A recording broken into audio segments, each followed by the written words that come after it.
Bonsoir à toutes et à tous. Merci d'être présents ce soir dans cet amphithéâtre qui est le lieu habituel de nos rencontres, vous le savez bien.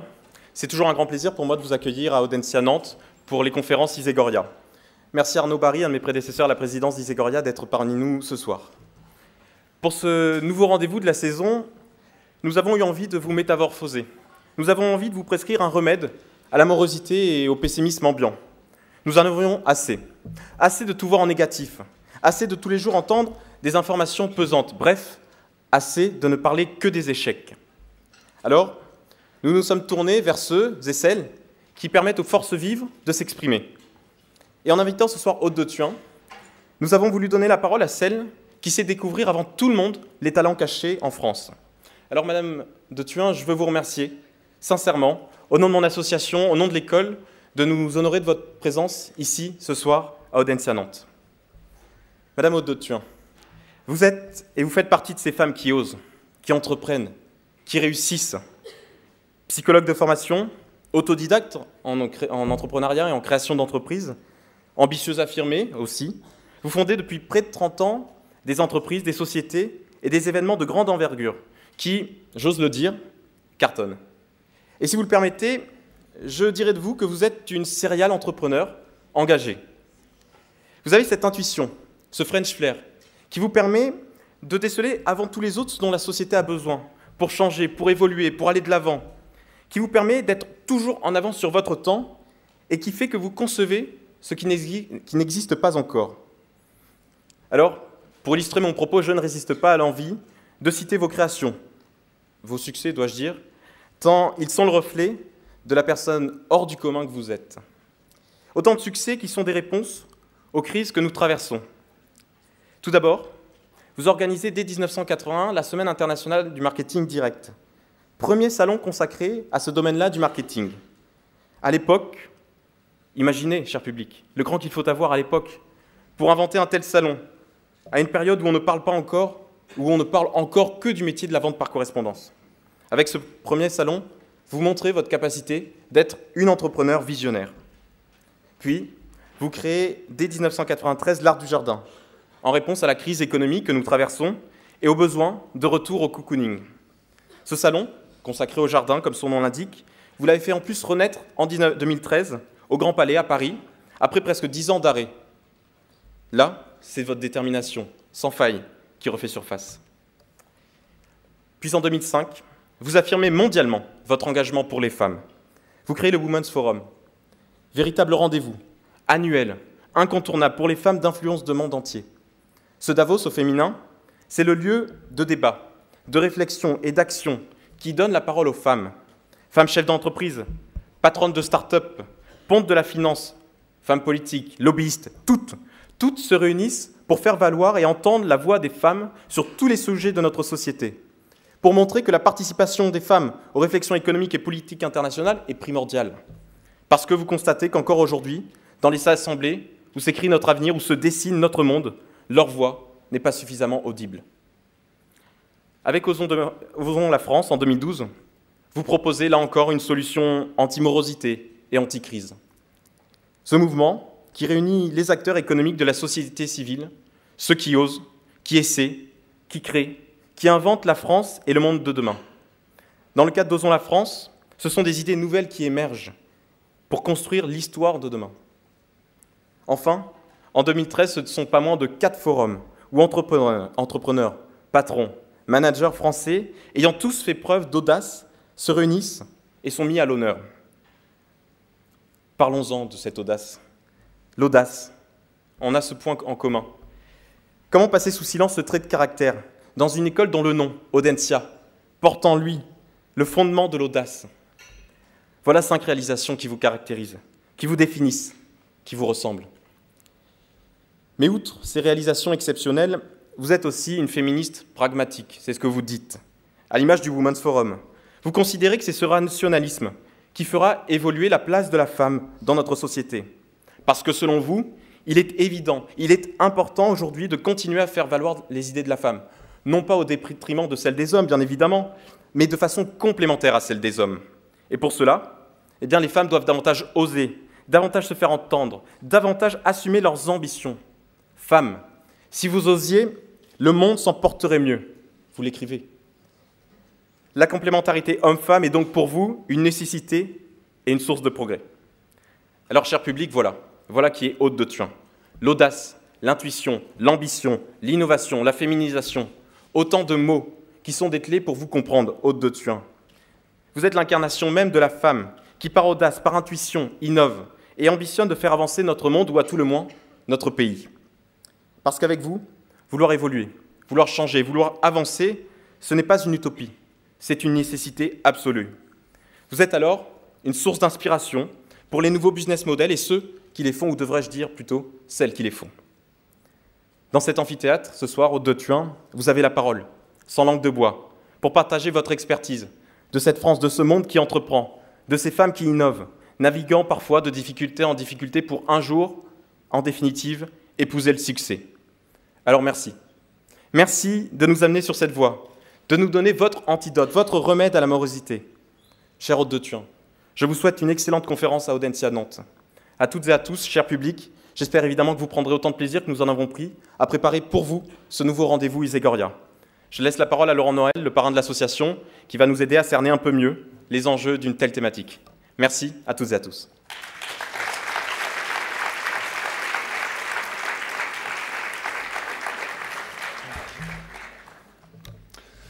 Bonsoir à toutes et à tous, merci d'être venus nombreux. J'avais préparé mon texte en disant nombreuses, et puis finalement je m'aperçois que vous êtes...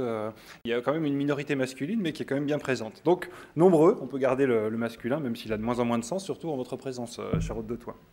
Alors cette soirée en votre compagnie, chers invités, elle nous intéresse tout autant qu'elle nous interpelle, puisqu'en tant qu'école de management, nous sommes parmi les premiers concernés par la thématique qui nous réunit, celle des femmes et de l'entrepreneuriat.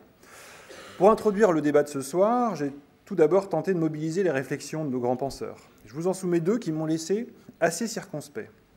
Un aphorisme tout d'abord, dont Jean-Paul Sartre est l'auteur, « La femme est un homme comme les autres ». Bon, c'est un peu radical, on comprend l'idée implicite de justice, mais la proposition manque de nuances et pêche par égalitarisme simpliste. Coluche ensuite, qui nous indique « La femme sera l'égale de l'homme lorsqu'elle acceptera d'être chauve et de trouver cela élégant ». Proposition drôle, mais peu opérationnelle, pour quelqu'un qui fut tout de même candidat à la présidence de la République. En réalité, hommes et femmes sont différents, nul n'est besoin de disserter longuement sur le sujet, mais des quelques différences biologiques et symétriques, essentiellement donner la vie, ou vilaine mais pragmatique expression qui parle d'assurer la reproduction de l'espèce, des différences biologiques, disais-je, aux inégalités économiques et sociales, il y a un grand pas que la plupart des sociétés de notre planète ont franchi. La grande majorité des structures familiales sont en effet dites d'organisation patriarcale, le matriarcat demeurant l'exception. L'organisation économique et sociale serait-elle la poursuite, voire la transposition de cet habitus familial? C'est possible, ce qui nous renvoie à l'éternel débat entre nature et culture. J'y reviendrai dans quelques secondes, mais attardons-nous, si vous le voulez bien, sur les inégalités économiques. Il y a un grand paradoxe à ce que les femmes soient plus performantes dans leurs études et si peu représentées aux manettes des organisations, qu'il s'agisse d'entreprises privées ou publiques, ou encore d'institutions. Pour une Angela Merkel, combien de Nicolas Sarkozy ou de François Hollande? Pour une Anne Lauvergeant, combien d'autres dirigeants masculins? Ainsi, en France, pour l'année 2012-2013, 58,4% des étudiants étaient en réalité des étudiantes. Et pourtant, tant chômage que pauvreté frappent davantage les femmes. Les 3/4 de nos députés sont des hommes, mais, et cela mérite d'être mentionné, la composition du gouvernement de Jean-Marc Ayrault est quasi paritaire. Ici, à Audencia, et renseignements pris auprès de ma collègue Claude Lombard, directrice des études et figure de l'école que je salue, les femmes sont légèrement majoritaires en première année et environ 80% de nos majors de promo sont des femmes. Pourtant, et de tradition, la plupart des associations, je parle ici des principales associations, enfin les plus nombreuses, c'est-à-dire le bureau des élèves, le bureau des arts ou le bureau des sports, donc la plupart des associations sont présidées par des hommes. Les spécialisations de troisième année en ressources humaines, marketing et culture sont très féminisées, alors que les hommes sont très majoritaires en spécialité finance et entrepreneuriat. La majeure entrepreneuriat comporte cette année 30 étudiants, dont seulement 6 femmes. Je crois, chère Aude de Thuin, que votre présence ici ce soir est salutaire pour encourager Agathe, Alice, Aline, Apolline, Ludmilla et Tiffaine, et surtout stimuler les vocations qui s'ignorent encore. Ces différences loin de justifier les inégalités hommes-femmes, milite au contraire en faveur d'une complémentarité des personnalités, des attitudes et des compétences. Je ne tomberai pas dans l'écueil de la psychologie de cuisine qui consiste à cantonner les hommes à des inclinations viriles, autorité, hiérarchie, etc., et les femmes à des qualités relationnelles, écoute, diplomatie et j'en passe. Mais reconnaissons que la diversité des genres favorise davantage l'efficacité que l'entre-soi. Hélas, 3 fois hélas, comme l'indiquait Pierre Bourdieu en 1998, la domination masculine, c'est le titre de son essai, est une construction sociale naturalisée. Ce qui est une forme, n'ayons pas peur des mots, de vision tronquée de la dialectique, nature et culture. Nul n'est besoin de préciser ici que les résistances au changement sont réelles, dès lors que s'ancre l'idée que l'aspirateur serait une extension naturelle du bras de la femme dont il serait criminel de l'amputer. Voilà pour le diagnostic des difficultés. Si l'on balaye à présent les issues possibles à cette impasse, de quelles solutions disposons-nous? Et vous noterez que je m'associe à la cause féminine et sans malice. 4 voies me viennent à l'esprit. Il y a tout d'abord celle du rééquilibrage des responsabilités. Et en la matière, la dynamique semble positive. En termes législatifs, la France a progressé depuis 1972 et la loi sur le principe d'égalité des rémunérations entre hommes et femmes. Souvenez-vous de l'adage « à travail égal, salaire égal ». Mais quid des résultats? En 2011, est votée à l'Assemblée nationale une loi sur la proportion de femmes dans les conseils d'administration ou de surveillance des entreprises et fixant le seuil minimal à 40%. D'autre part, dans quelques jours se tiendront les élections municipales avec quelques duels 100% féminins pour de grandes métropoles. Anne Hidalgo contre NKM à Paris, Laurence Garnier contre Johanna Roland à Nantes. Mais une hirondelle ne fait pas le printemps et le prisme médiatique est déformant, la politique restant encore un fief masculin. Seconde solution, celle de la fertilisation croisée, ou énoncée autrement, un amoindrissement progressif des attributs du genre, c'est-à-dire que les hommes accepteraient leur part de féminité et que les femmes se masculiniseraient, dans la mesure du raisonnable. Force est de constater que les attitudes et les postures tendent à changer dans les sociétés occidentales. L'usage de crèmes cosmétiques chez les hommes, un soin particulier à leur capillarité, inversant ainsi la prophétie de Coluche, mais aussi la popularité croissante des sports estampillés masculins, comme le foot ou le rugby, auprès du sexe dit faible, encore une provocation machiste, sont des exemples qui disent quelque chose de nos évolutions sociétales. Pourquoi pas? A minima, cela participe d'une meilleure compréhension mutuelle et favorise respect et dialogue. Mais on constate dans le même temps un réveil des conservatismes. Il est curieux que dans le pays des droits de l'homme et aux prétentions universelles, les opposants au mariage pour tous soient si actifs et nombreux que le faux débat sur la pseudo-théorie du genre ravive autant les obscurantismes. Troisième solution, la voie revendicative et radicale, celle du féminisme militant, dont nous connaissons depuis 2008, avec les Femen, une 3e ou 4e vague, après celle historique des années 60. La transposition française peut paraître saugrenue, mais c'est un mode de revendication qui prend tout son sens là où il est né, c'est-à-dire en Ukraine en 2008, surtout avec ce que l'on sait depuis quelques semaines de la qualité de vie et des libertés dans ce pays, dont les femmes, à n'en pas douter, doivent largement bénéficier. L'une des figures tutélaires du mouvement féministe est bien sûr Simone de Beauvoir, qui publia en 1949 son fameux essai, Le deuxième sexe, où elle s'oppose à l'idée d'un déterminisme féminin. 4e voie, et c'est l'une des raisons de votre présence parmi nous, chers invités, l'entrepreneuriat, manière positive de prendre les choses en main, et de ce point de vue, les intérêts entre l'économie française et les femmes convergent. Vous prenez un changement de paradigme, puisque les étages hauts des immeubles qui abritent les sièges sociaux sont des bastions qui résistent. Vous proposez aux femmes de construire leurs propres immeubles. Osons vous demander, et osez s'il vous plaît nous dire pourquoi les femmes ont toutes les qualités pour créer leur entreprise et comment la société dans son ensemble pourrait s'en trouver mieux. Vous avez toute notre attention, la parole est à vous.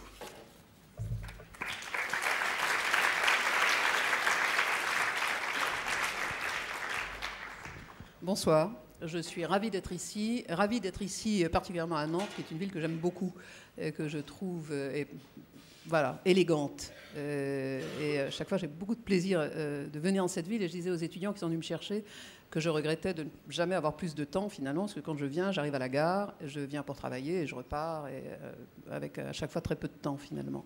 Ce que je regrette, surtout par une météo comme celle-ci. Quand on voit les arbres là entre la gare et ici, c'était absolument formidable et ça fait du bien. En plus, j'arrive de New York, il faisait -8. Et vendredi dernier, j'ai été dans un immeuble du Queens et avec le vent ressenti, il faisait -15. Et donc c'était assez difficile, donc c'est bonheur d'être ici.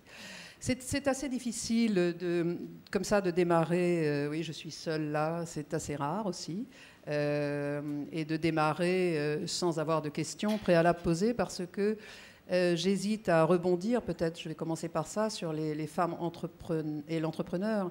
Et en même temps, on me dit aussi qu'il faut que je raconte un peu ce que j'ai fait moi et ce qui m'a amené à ça. Je ne sais pas si ça a beaucoup d'intérêt, puisque c'est une question beaucoup de personnalité et que je dis maintenant, avec l'âge que j'ai, je peux me permettre de le dire, que j'ai la chance d'être née avec des idées. Et un jour, un psychologue m'a dit « Vous devriez aller remercier votre mère, ce que j'ai fait ». Et c'était un cadeau quand cette femme psychologue m'a dit ça, parce que je considérais que c'était plutôt un défaut, comme la plupart des femmes. Et donc de ce sujet, qui était mon propre cas, je peux passer à celui de l'entrepreneur. Puisque moi, je suis entrepreneur par hasard, et il faut peut-être arrêter d'être entrepreneur par hasard quand on est une femme. Il faut avoir le désir d'entreprendre. Alors, le désir d'entreprendre n'est pas quelque chose d'inné. Et il ne faut pas se lancer dans l'entrepreneuriat si on n'a pas une vraie vocation à être entrepreneur et si on n'a pas un vrai projet innovant, différenciant, solide, qui aura été challengé. Et quand on préparait tout à l'heure, quand j'étais avec les étudiants, il me disait qu'est-ce qu'il faut finalement pour être entrepreneur. Aujourd'hui, ce qu'il faut, donc, c'est évidemment avoir la bonne idée au bon moment, ne pas répéter quelque chose qui est déjà fait, c'est savoir aller dans des niches de marché, et c'est vrai pour les mecs comme pour les filles, c'est la même chose. Et pour les filles, faire la différence qui est d'oser présenter des dossiers qui vont être plus importants que celles qu'elles ont l'habitude de faire. C'est-à-dire que moi, je parle beaucoup avec des banquiers qui financent des entreprises. Et il ressort de tous ces rendez-vous avec les banquiers, de toutes ces rencontres avec les banquiers, que les femmes proposent toujours des projets plus petits et moins ambitieux que les garçons. Parce qu'elles n'osent pas. Parce qu'elles ont un manque de confiance en elles et parce qu'elles pensent qu'on va beaucoup plus qu'une banque va les accompagner parce que leur projet va solliciter moins d'argent. C'est faux. C'est faux. Penser petit fait qu'on reste petit. Et c'est très malsain de voir les choses comme ça. Et c'est inhérent aux femmes. Et ce phénomène est un phénomène psychologique qui dure depuis toujours. C'est quand on travaille avec des anthropologues, ce que j'ai énormément fait, en particulier avec Françoise Héritier, qui est une des plus grandes anthropologues françaises. Voilà, le phénomène existe depuis qu'on analyse les comportements humains et que la femme a toujours considéré qu'elle était faite pour la famille, pour nourrir, et l'homme était guerrier, et c'était l'homme qui allait chasser. Et la femme était là, et elle entretenait le feu, elle faisait les enfants, et finalement, elle n'était pas amenée à être confrontée avec la nature. Et si à un moment, on cassait cette image qu'on a inconsciemment au fond de nous pour regarder ce qui se passe dans des pays émergents, là où les femmes sont en train de faire que ces pays s'en sortent, et le meilleur exemple, c'est l'Afrique. Et aujourd'hui, et c'est pour ça qu'il faut arrêter de se faire mal ici en France, aujourd'hui, quand on regarde les pays d'Afrique qui s'en sortent, ce sont les pays dans lesquels les femmes, parce que c'est vital pour elles et pour leurs enfants, font tout pour s'en sortir, parce qu'elles n'avaient rien à la base.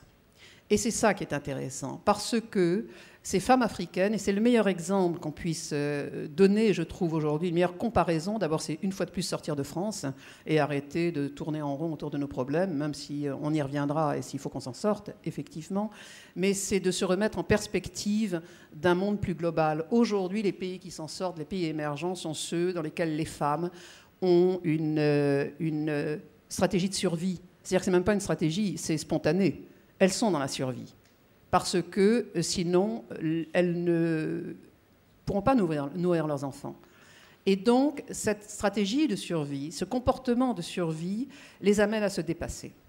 Et c'est extrêmement intéressant de voir ça.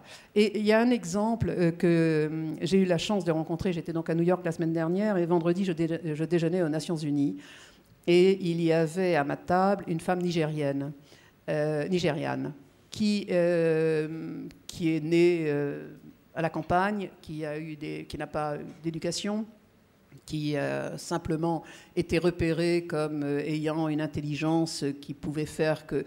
Voilà, c'est même pas le fait qu'elle ait l'intelligence, c'est qu'elle a mis quelqu'un sur son chemin, l'a repérée et l'a prise en charge. Et ça m'a fait penser à la présidente du Nigeria, que j'ai très bien connue, parce que je la recevais au Women's Forum. Cette femme était numéro 2 de la Banque mondiale, la présidente du Nigeria. Et quand la Banque mondiale a changé de président, elle aurait dû, dans la logique, avoir le job. Et on l'a donné à un homme. Pourquoi? On n'en sait rien, pour des raisons de calcul politique, de bas étage. Cette femme, qu'est-ce qu'elle a fait? Elle a eu le courage de quitter la Banque mondiale, elle est présidente du Nigeria aujourd'hui. L'autre femme, qui est un exemple magnifique, est la présidente de Centrafrique, dont vous avez tous entendu parler. Ce pays est en guerre, nous sommes très impliqués dans cette guerre, comme vous le savez. Je l'ai reçue aussi au Women's Forum. Cette femme a eu un rôle à un moment, elle est née du bon côté. Il y a des gens qui sont plutôt nés du mauvais côté, du bon côté, et il y a entre les deux, ce qui était mon cas. Et elle est plutôt née du bon côté. Mais rien ne l'a prédestinée un jour à être présidente de son pays. Elle a pris la fonction parce que ce pays allait dans le mur, et qu'allant dans le mur, il y aurait eu de la famine dans ce pays, comme il y a énormément de famine dans les pays à côté. Elle a réagi par instinct de survie. Eh bien, aujourd'hui, nous, les femmes, dans l'économie qui est la nôtre, en France, nous devons réagir par instinct de survie. Mais l'instinct de survie ne doit pas dire qu'on doit faire n'importe quoi. Et c'est là où il faut avoir cette ambition de porter des projets plus haut qu'on ne le pense, plus haut. Moi, j'ai un exemple. Alors, évidemment, c'est toujours à la fois gênant. Si on m'invite aussi, c'est peut-être pour parler de mon propre exemple. J'ai un exemple, quelque chose qui vient de m'arriver de très intéressant. Comme vous le savez, j'ai créé le Women's Forum et je ne sais pas si vous savez pourquoi j'ai créé le Women's Forum, c'est parce qu'on m'a interdit d'aller à Davos, enfin que Davos n'a jamais reçu ma candidature. C'est quand même un truc de dingue. Donc, parce que c'était en 2000, j'avais une société qui marchait plutôt bien, dans laquelle j'avais l'Art du Jardin, un autre salon qui avait 250 000 entrées par an. Enfin, c'était une jolie société. Et l'Art du Jardin était un peu en difficulté, par contre, parce qu'on a eu 3 années de météorologie assez désastreuses. C'était un salon qui était outdoor, donc la pluie faisait qu'on était très impacté dans le chiffre d'affaires qui était difficile à gérer. Et à ce moment-là, j'avais 50 ans. J'ai d'ailleurs créé une société à peu près tous les 10 ans, ce qui est assez intéressant aussi, de voir que chaque décennie a été importante dans ma vie, à 2 ans près. Et donc, je m'intéressais beaucoup à ce qui se passait dans le monde, et j'entendais depuis des années dire que Davos, le Forum économique, le World Economic Forum, était un endroit où on pensait le monde de demain. Je me suis dit, je sais pas, je pensais le monde de demain. Enfin, je me disais pas ça. Je me disais, je dois y aller. Je dois y aller. Si on pense le monde de demain, je veux aller voir comment on pense le monde de demain. Donc, il n'y avait pas d'internet à l'époque. On ne pouvait pas s'inscrire comme aujourd'hui par le web. Et donc, j'ai fait un courrier. J'avais les moyens. À l'époque, c'était déjà l'équivalent de 10 000 € pour entrer. Ma société gagnait de l'argent. J'avais les moyens d'y aller. C'était hors de prix, mais j'avais les moyens d'aller dans un forum dont on disait qu'on pouvait penser le monde de demain. Et donc, il fallait payer pour ça. Et je n'ai jamais eu de réponse. Donc ça m'a intriguée. J'ai interrogé des femmes qui y allaient. Et les femmes qui y allaient, tout le monde pense que j'ai un réseau. Je n'ai pas de réseau. Je suis née en Bretagne, je suis arrivée à Paris, j'avais 17 ans. Donc je n'ai pas de réseau scolaire, je n'ai aucun réseau. Je suis dans un club et encore j'y vais 2 fois par an. Ils sont en train d'envisager de me virer parce qu'ils ne me voient pas assez. Parce que voilà, j'ai pas de temps, je suis pas... tout le monde pense que j'ai le plus gros réseau Paris. C'est faux. Je l'ai de fait par mon travail, mais je n'en ai pas parce que j'ai souhaité en avoir. Et il se trouve néanmoins qu'à l'Art du Jardin, j'avais reçu François Mitterrand, je l'avais invité à venir inaugurer l'Art du Jardin. Il avait dit oui parce qu'il adorait l'Art du Jardin. Et il avait comme Sherpa Anne Lauvergeon. Et le président Mitterrand, qui avait un certain humour, je pense qu'il aimait bien les rousses aussi, c'est pas qu'il m'ait dragué, mais on s'est bien marré.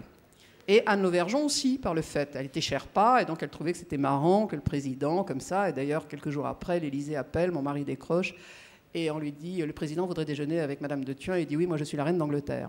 C'était effectivement l'Élysée, j'ai déjeuné ce jour-là avec le président, et jusqu'à la fin de sa vie, j'ai eu l'occasion de le voir, et c'était plutôt amusant. Donc je suis devenue copine avec Anne Lauvergeon, et je savais qu'Anne allait à Davos. Donc je savais aussi que Patricia Barbizet, qui venait à l'Art du Jardin, que j'avais connue à l'Art du Jardin, allait à Davos, et une autre de mes amies qui s'appelle Dominique Erard-Dubreuil de la famille du Cognac. Et donc je les ai interrogées en disant, mais vous qui allez à Davos, est-ce que vous pouvez m'expliquer pourquoi j'ai pas eu de réponse? Et elles ont eu la même réponse séparément, c'était pas en même temps. Ben oui, c'est normal, tu es une femme et tu as une PME, tu ne les intéresses pas. Et à ce moment-là, mon sang de bretonne n'a fait qu'un tour, ça m'a révoltée, en me disant, mais comment est-ce qu'on peut penser le monde de demain sans les femmes? Nous sommes la moitié de l'humanité. Et c'est comme ça qu'est né le projet du Women's Forum. Et c'est à ce moment-là La première chose que j'ai faite, c'est d'abord, je commençais à envisager de vendre l'art du jardin parce que je ne m'en sortais pas, donc je perdais de l'argent avec l'art du jardin, j'en gagnais avec une autre société, et donc j'étais pas sur le plan fiscal, tout ça n'était pas bon, et donc j'ai eu une proposition du groupe Lagardère, j'ai mis en vente l'art du jardin avec une jeune directrice générale qui avait fait une école de commerce, HEC. Et donc j'ai mis en vente et j'ai commencé à travailler sur le business model du Women's Forum, et qui m'a pris 2 ans. J'avais la chance d'avoir vendu ma société, donc d'avoir les moyens. Mais cet exemple-là est un bon exemple. Moi, j'avais le temps parce que j'avais les moyens, j'avais vendu ma société. Et c'est bien d'avoir du temps. Ce qu'il y a de bien aussi, c'est de challenger des projets, que ce soit le Women's Forum. Je ne pensais pas que j'allais devenir leader mondial. J'avais juste l'ambition de faire un forum dont ma première idée n'était pas de le faire en France parce que les 35 heures venaient d'arriver, que je détestais l'idée des 35 heures. Et je me suis dit, je ne peux pas faire un forum dans un pays qui... Voilà, 35 heures, c'est juste une aberration, c'est l'anti-bon sens pour moi. Et donc, c'était... voilà, je trouvais que c'était absurde, donc j'ai lancé un appel d'offres dans toute l'Europe. Finalement, Deauville a gagné. Je soupçonne mon mari d'y être un peu pour quelque chose, parce qu'il est très fusionnel, donc je me demande s'il n'a jamais trafiqué cet appel d'offres pour faire que Deauville l'emporte. Et sans avoir un sponsor, j'ai signé, en ne dormant pas pendant 1 semaine, j'ai signé pour 3 ans avec le groupe Barrière pour 500 chambres la première année, 600 chambres la seconde année, 700 chambres la troisième année. J'ai recruté, pour m'aider à faire les programmes, l'ancien CEO de Davos, qui détestait la France, les Français et les femmes. Bon profil. On a travaillé admirablement ensemble on a fait 6 forums, 5 en France et 1 en Chine, ensemble. Et je suis associée aujourd'hui avec lui dans une petite affaire aux États-Unis. Et le Women's Forum est devenu ce qu'il est devenu, c'est-à-dire que dès la première édition, on a eu 35 pays, 38 précisément. Et lorsque je suis allée voir mes banquiers avec le business model, que j'ai fait challenger par des étudiants d'HEC. Et ça aussi, c'est intéressant. Vous savez, c'était les projets faits par les étudiants, donc c'était les projets création d'entreprise. Et le patron d'HEC qui dirigeait ça a eu l'intelligence de mettre dans le groupe de travail avec 3 étudiants, 2 garçons et une fille, pour un Women's Forum. Et ils ont commis la première erreur, c'était le premier dossier qu'ils m'ont remis était rose. C'était juste une erreur. Bleu, ça aurait été plus astucieux. Vous voyez, la symbolique. Immédiatement, femme, rose. Ça commençait très mal, cette affaire. Et quelques mois après, nous sommes passés devant un jury et nous avons eu 16,5 sur le dossier sur 20 dans la présentation. Et j'étais très déçue de n'avoir que 16,5 parce que je trouvais vraiment que le dossier était bien. Et la raison était que le dossier était rédigé en anglais. Et dans le jury d'HEC, il y avait 2 membres du jury qui ne parlaient pas anglais. Je les ai fait virer depuis. Comment est-ce qu'on peut être une école internationale en ayant des jurys qui ne parlent pas anglais? C'était juste un truc de dingue. Moi, je ne parlais pas anglais. Très peu à l'époque. C'était il y a plus de 10 ans. Très, très peu. Mais je me dépassais en permanence. C'est-à-dire que j'apprenais. Je me suis dépassée. J'avais 50 ans, je pensais que c'était le projet de ma vie. Et je me suis dépassée. Et je suis allée voir des banquiers avec ce projet. Et mes 2 banques m'ont dit, la première, c'était une femme, Sophie Guiraudou, m'a dit, c'est pas mal ton projet, mais je ne suis pas sûre de le faire passer en comité, il n'y a que des hommes. Et le deuxième m'a dit, mais qu'est-ce que c'est ce truc de nana? C'est non. Et je suis bretonne et têtue, je ne lâche pas. Qu'est-ce que j'ai changé dans le dossier? J'en sais rien. Je pense que j'ai plutôt changé mon discours. J'ai changé l'ambition que je donnais au projet. Et je suis allée parce que, à ce moment-là, j'ai ressenti très fortement que je faisais comme les femmes. C'est-à-dire que j'avais présenté un dossier qui était bien, mais il n'était pas encore assez bien pour pouvoir impressionner les banquiers et qu'ils se disent « elle est capable d'y arriver ». Alors j'avais un track record qui était le mien, j'avais déjà fait des choses et puis c'était mes banquiers traditionnels. Mais quand même, ils étaient dans le doute. Eh bien j'ai réussi à passer ce doute et j'ai obtenu qu'ils me financent le Women's Forum. Et j'ai challengé le dossier du Women's Forum de telle façon que, et c'est là où c'est intéressant quand on est entrepreneur, qu'on soit fille ou garçon, c'est la même chose, c'est accepter d'être challengé, accepter d'être remis en cause, accepter d'être contesté, reconnaître qu'on n'a pas toujours raison. ne pas mettre d'orgueil là-dedans, mais en faire un projet, et un projet presque vital. C'est-à-dire que moi, j'avais vendu mon entreprise, j'avais 50 ans, j'étais portée par, et une fois de plus, je ne savais pas que ça allait devenir, que j'allais devenir leader mondial. J'étais portée par, même pas par l'ambition, mais par le souhait de faire que les femmes soient reconnues dans le monde. Uniquement que les femmes soient reconnues. C'était suffisant pour me porter. J'avais une espèce de rage, vous savez, de rage que j'ai souvent eue quand j'étais petite fille, d'ailleurs. Et j'ai retrouvé des choses comme ça, qui se sont réveillées, qui étaient de la colère, qui étaient... Et les entreprises que je suis allée voir étaient toutes dirigées par des hommes. Toutes. Or, il nous fallait un financement. Donc, quand j'ai signé avec Deauville, le CID et le groupe Barrière pour les chambres, et avec Claude Smadja pour les programmes, et que je m'étais endettée, enfin, je m'étais mis beaucoup d'argent sur le dos, avec un mari qui me faisait confiance. Lui, il avait ses propres affaires. Et il m'a dit, si tu penses que c'est comme ça qu'il faut le faire, ben vas-y, tu as certainement raison. Il ne me regardait même pas, enfin, il ne regardait pas le dossier, il me faisait confiance. À ce moment-là, je suis allée voir, j'ai commencé à faire le tour des boîtes du CAC 40. Le premier que j'ai rencontré était Gérard Mestralet, le patron de GDF Suez, et qui m'a dit, écoutez, votre projet est bien. Si je vous finance, j'ai un problème, c'est que je ne suis pas légitime, je n'ai aucune femme dans mon conseil. Donc, laissez-moi réfléchir. Et 8 jours après, il m'a téléphoné en me disant je vais vous financer de façon assez importante. Je veux être un partenaire pour 3 ans, puisque c'était ce que j'avais demandé, c'était d'avoir des contrats pour 3 ans. Et ça va m'obliger à changer toute notre politique de ressources humaines. Et ça a été le premier. Ensuite, il y a eu EADS. Et pourquoi suis-je allée voir EADS? Parce que EADS faisait une campagne de publicité dans de grands panneaux, 4x3 dans Paris, ils recherchaient des femmes ingénieures. Et je me suis dit, tiens, ils cherchent des femmes ingénieures, je fais le Women's Forum, donc c'est légitime que, enfin, ils devraient... Bon. Et effectivement, ils m'ont accompagnée dès le départ. Et ça a été une succession d'accords. Cela n'a pas fait que je gagne de l'argent dès la première année, mais en tout cas, je n'en perdais pas trop. Et le Women's Forum a été un succès énorme. Et 3 ans après, nous avons été élus comme un des forums les plus influents du monde. Et quand je suis sortie, 8 ans après, nous étions leader mondial. Parce que je n'ai jamais cédé sur rien. C'est-à-dire que je ne cédais pas sur la mise en place des programmes, sur l'à peu près, sur des gens. Je me suis mis la terre entière contre moi. Et la dernière, ce qui m'a fait très plaisir à New York, la semaine dernière, jeudi, donc vendredi, je déjeunais aux Nations Unies, et jeudi, je déjeunais avec Cécilia Sarkozy. Elle faisait une conférence autour de son livre, au FIAF. Donc j'y suis allée, et elle me détestait.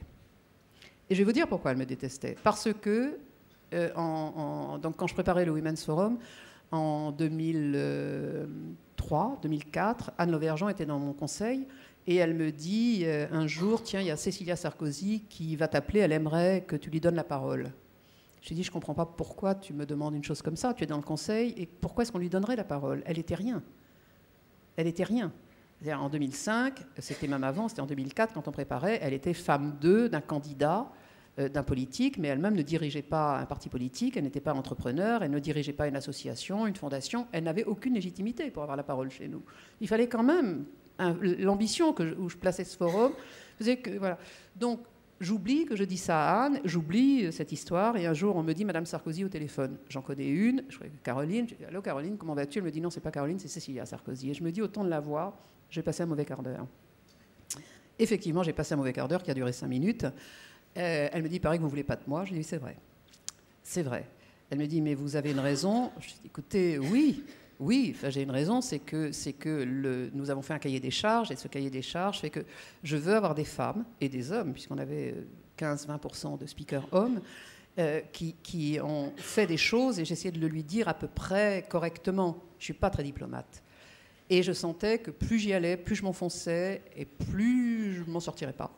En gros, et donc j'en sentais un silence violent, vous savez, comme un truc terrible au téléphone. Et elle me dit, vos arguments ne me convainquent pas, parce que moi je pense que je fais des choses. J'ai dit, écoutez madame, je pense que vous avez une très belle personnalité. Ça, je suis sûre de ça. Mais je ne peux pas légitimer votre présence par rapport au cahier des charges que j'ai fait sur ce Women's Forum.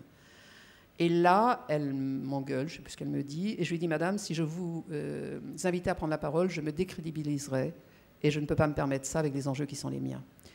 Et le président avait dit, enfin, il n'était pas président, il était candidat, avait donné son accord pour venir à Deauville, ainsi que Ségolène Royal. Ils étaient tous les deux, donc c'était en octobre 2005, donc c'était avant, et on avait fait la conférence de presse, on avait eu leur accord à tous les deux. Et à ce moment-là, elle me dit, eh bien écoutez, Monsieur Sarkozy, vous avez donné un accord de présence à Deauville, eh bien, moi je vous annonce qu'il ne viendra pas. On l'avait annoncé dans la presse, et le lendemain, je ne sais pas s'il y avait un lien de cause à effet, Ségolène Royal nous annonçait qu'elle ne venait pas non plus. Et c'est à cause de ça que je n'ai jamais eu Angela Merkel, parce que le protocole fait que quand on invite un chef d'État, on est obligé d'avoir reçu le chef d'État de son pays, dans ce genre de conférence mondiale, parce que le protocole, c'est une obligation protocolaire, ce que je trouve absurde d'ailleurs. Et c'est pour cette raison que je n'ai jamais eu Angela Merkel. Donc je me suis engueulée avec elle, et pendant 10 ans, je la croisais comme ça, mais voilà. Et je l'ai revue à New York l'autre jour, et elle m'a félicité pour le Women's Forum, et je retourne à New York dans un mois, et je vais déjeuner avec elle. J'étais assez contente, finalement. Vous savez, les petites victoires, c'est pas une victoire, c'est pas une vengeance, c'est simplement une sorte d'abord une relation plus apaisée, ce qui est normal. Et en plus, j'ai une admiration folle pour elle, parce que quitter un président, il faut le faire. Moi, je ne sais pas si j'avais un mari président, si je l'aurais quitté, je ne suis pas sûre. Je trouve que c'est courageux. Et ça aussi, le courage est une chose voilà, je suis très, très admirative de cette femme qui était première dame de France et qui a eu le courage, le culot, je ne sais pas quel est le bon adjectif, de quitter un président. Voilà, je suis très admirative de ça. Donc voilà cette anecdote. Et voilà comment est né le Women's Forum.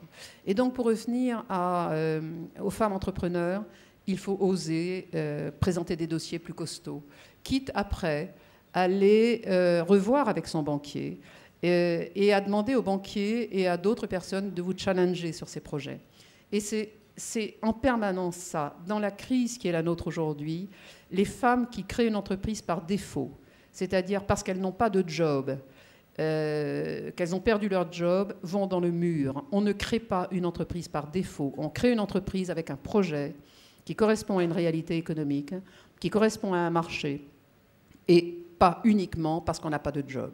Qu'après, les choses se transforment et évoluent, et qu'être son propre patron rentre en ligne de compte, oui, mais ce n'est pas l'origine et ce qui doit mener à la création d'une entreprise. Jamais. Toutes les femmes qui l'ont fait se sont mises dans des situations terribles.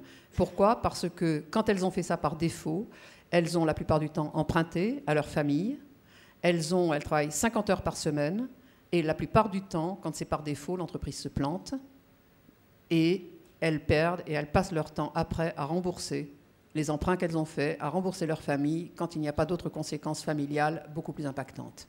Et j'ai des dizaines d'histoires comme ça. Et donc, ça n'est jamais sain de créer une entreprise comme ça. Maintenant, il y a des chiffres qui montrent que les femmes créent beaucoup moins d'entreprises, toujours parce qu'elles n'osent pas, ce manque de confiance, ce déficit de confiance. Donc ça, il y a malheureusement, le constat est à faire. La seule chose que je puisse faire, moi, c'est témoigner que moi aussi, je suis en déficit de confiance, très souvent. Et que je viens de vivre une très, très mauvaise période, là, depuis quelques mois, et qui est en train de se redresser. Mais je comprends ce que c'est que ce déficit de confiance. Et j'ai eu la chance, pendant toute cette période très difficile pour ma boîte, et je vais vous en parler, parce que cet exemple-là est peut-être un bon exemple actuel. Je m'en suis sortie parce que j'ai un mari formidable, et que quand je dis ça aux Américaines, je suis féministe, pour elles, elles ne comprennent même pas. Mais vous devez à quoi votre succès ? J'ai une vie très équilibrée.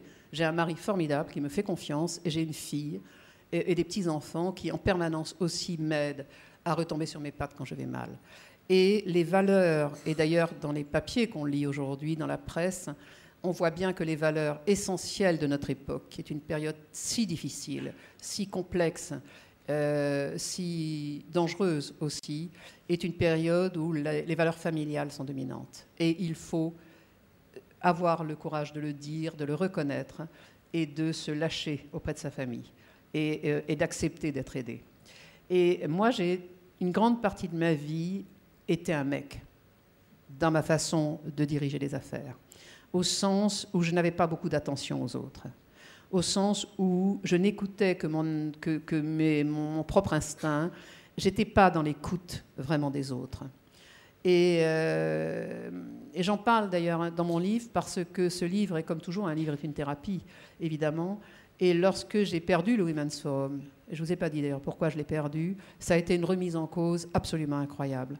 Et la raison pour laquelle je l'ai perdu, en plus, n'était même pas liée à moi, enfin directement, contrairement à ce que je pensais à l'époque, puisque j'ai quand même fait les conséquences de ça, c'est que j'ai fait un burn-out et que j'ai été hospitalisée 6 semaines. Mais les raisons pour lesquelles j'ai été obligée de lâcher le Women's Forum, c'était qu'il fallait que je le sauve. Quand en 2008, il y a eu la crise des subprimes, où quelques mois avant l'été, on avait du mal à générer notre chiffre d'affaires. 60% de notre chiffre d'affaires venait de boîtes étrangères.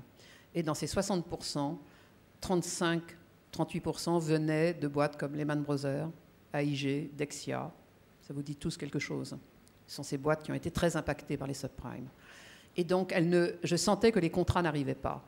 Donc, je suis allée voir, on avait une femme qui devait venir parler, qui m'avait donné un accord, qui avait confirmé par écrit, et je sentais qu'elle était en train de faire marche arrière, et c'était la vice-présidente, la numéro 2 de la Fed américaine. Donc, je suis allée la voir à la Fed. Là, j'ai déjeuné à la Fed, j'étais comme une petite fille, vous savez, moi, il m'arrive des trucs, j'ai l'impression d'être... Je me revois en Bretagne petite, un truc de dingue, quoi. Ma vie est un truc de dingue, vraiment. Et j'ai vécu des aventures ahurissantes quand on y pense.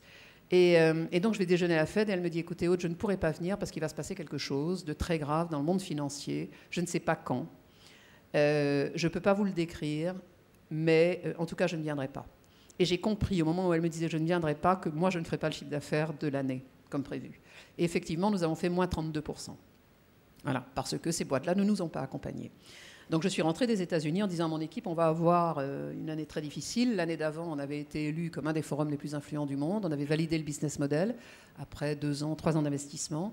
On était, ça y est, on avait fait, je sais plus, 7 ou 8% de résultats. C'était formidable. Et donc je suis allée voir, j'avais fait une ouverture de capital. Je suis allée voir mes 2 actionnaires qui avaient chacun 7,5%. Donc j'avais ouvert 15%. Ils me disent, OK, voilà, c'est une année difficile, ça va être difficile pour tout le monde. On va faire une augmentation de capital. Et on était en train de gérer cette augmentation de capital quand le 2e pépin est arrivé. Et là, c'est assez invraisemblable. Et je le raconte dans mon livre parce que c'est juste un truc de dingue, là aussi. J'avais créé ce forum en Chine.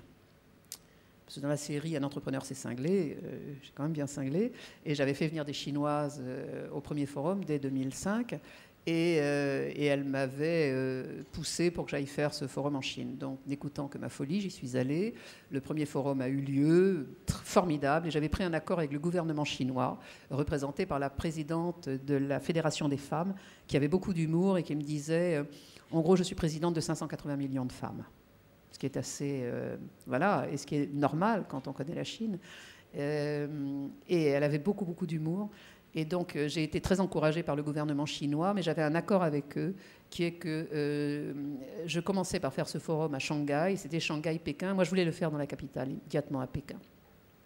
Et ils me disent, non, on vous donnera l'autorisation.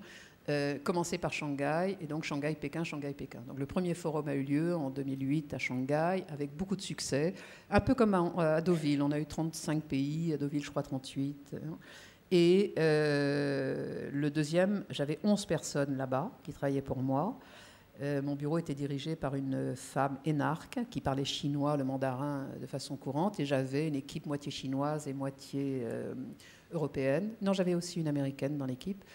Et je ne sais pas si vous vous rappelez que le président Sarkozy a reçu le Dalai Lama en France. Et que les relations entre la Chine et la France ont été très conflictuelles à ce moment-là. Mon bureau a été fermé du jour au lendemain, en Chine, parce que le président avait reçu le Dalai Lama. Et j'ai fait partie des victimes collatérales. Et donc, mon bureau ayant été fermé, c'était une perte sèche qui, cumulée à la perte, aux 32% de moins que j'avais eu l'année précédente, fait que je ne voyais pas comment je m'en sortirais. Et la semaine où tout ça s'est passé, il s'est passé beaucoup de choses. D'abord, je suis partie en Chine pour voir si c'était effectivement enfin si c'était vrai, quoi. Si j'avais un moyen de négocier, c'était effrayant. C'était un tsunami pour moi. Et j'ai compris que c'était irrévocable. À ce moment-là, je suis revenue à Paris et je suis restée, je sais pas, 36 heures à Paris. Je suis partie aux États-Unis voir Joseph Stiglitz, qui est prix Nobel de l'économie et qui avait accepté de venir parler en Chine, à Pékin. Et je lui ai dit, il y a quelques Asiatiques ici, Chinois, je pense, dans la salle, les Asiatiques et les Chinois n'aiment pas perdre la face, moi non plus. Et donc, en allant aux États-Unis, en rencontrant Joseph Stiglitz, c'était vraiment gonflé de ma part. Je lui ai dit, écoutez, je ne vais pas faire le forum, je n'ai pas le droit, mais je peux réunir les étudiantes chinoises les plus brillantes. On avait fait tout ce travail de recherche des étudiants chinois les plus brillants, je travaillais avec toutes les universités qui comptent. Et je lui ai dit, est-ce que vous accepteriez d'être le seul speaker? Parce qu'à ce moment-là, ce n'est pas un forum, et donc je n'ai pas besoin d'autorisation. Il m'a dit, ok, j'y vais. Et moi, à ce moment-là, j'ai fait un burn-out, et c'est Christine Ockrent qui est allée manager ce forum, qui restait à manager. Et moi, j'ai reçu dans l'intervalle un coup de téléphone de Maurice Lévy, le président de Publicis, qui m'a dit, j'ai quelques raisons de penser que vous allez m'écouter. Et quand il me disait ça, je savais exactement ce qui allait arriver, c'est-à-dire que je serais obligée de lui céder mon entreprise pour la sauver, parce que c'était en gros insauvable. La perte la première perte, on pouvait, parce que l'augmentation de capital était faisable, mais la perte de la Chine était trop importante à l'aune d'une PME, évidemment.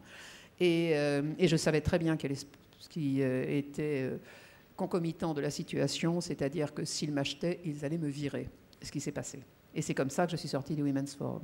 Et il y a beaucoup de gens qui pensent que je crée des entreprises et que je les revends.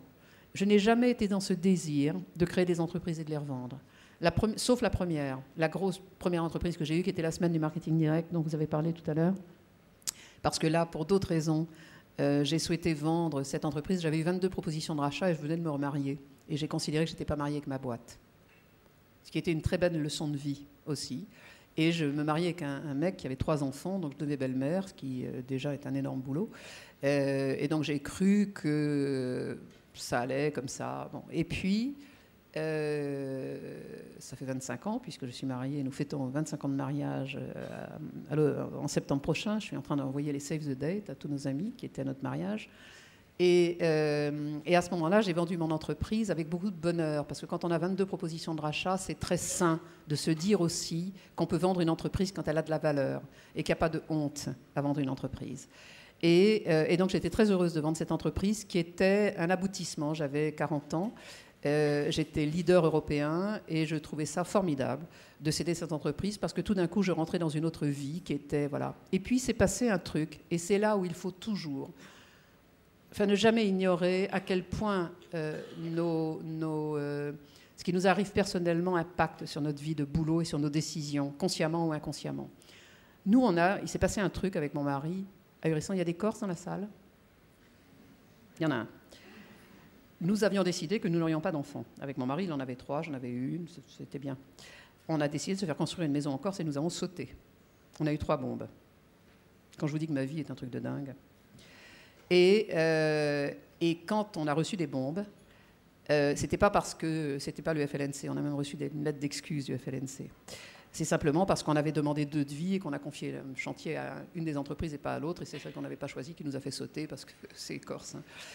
Voilà. Et j'ai eu, à ce moment-là, j'étais très déstabilisée par ça. C'était une période très difficile. J'avais beau avoir vendu ma boîte, j'avais de l'argent. Pour la première fois de ma vie, j'avais de l'argent à moi. J'en ai pas, j'ai une famille qui n'a pas d'argent, donc j'étais très contente de ça. Et j'ai eu un besoin urgent de travailler pour penser à autre chose qu'à ces bombes. En plus, qu'on a reçu un 14 juillet, ce que je vous assure, on pensait que c'était une blague. Hein. Et en plus, on dînait à Bonifacio à côté. Bon, quand on est venu nous dire au restaurant, c'est d'avoir un problème, là. Notre maison était en cours de travaux. On vivait chez des amis à côté, il n'y a plus de maison. Voilà. Et c'est à ce moment-là que j'ai eu l'idée de créer l'Art du Jardin, parce que le choc que j'avais reçu, tout à l'heure, vous disiez que je l'avais créé pour des raisons sociologiques. Le choc que j'ai reçu, cette violence que j'ai reçue, m'a terriblement ébranlée.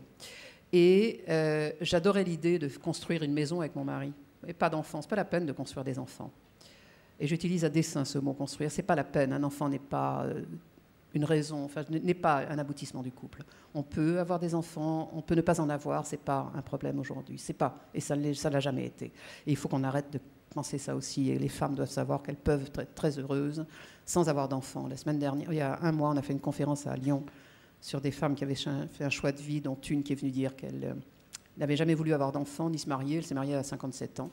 Et c'était une formidable... Voilà. Et à côté d'elle, il y avait une femme qui disait, moi, dans mon couple, nous avons 3 enfants et c'est mon mari qui vient de s'arrêter de travailler parce qu'on m'a proposé un job formidable. Et on a fait le choix que c'était mon job qui allait dominer le sien. Et lui s'occupe des enfants.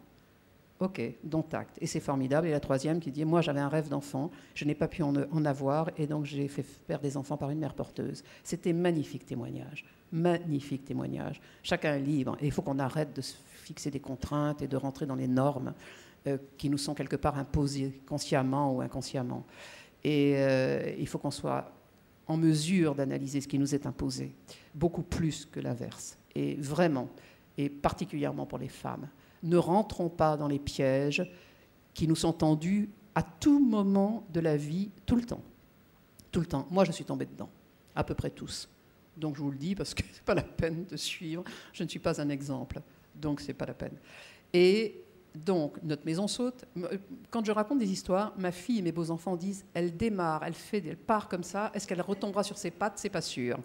Et à chaque fois, ils attendent et ils disent, ah, pas mal, elle est retombée sur ses pattes. De temps en temps, je ne retombe pas. Là, avec le décalage, je pourrais ne pas retomber dessus, donc à vous de me le rappeler. Parce que je suis quand même un peu en jet lag, là, et je me sens un peu fatiguée.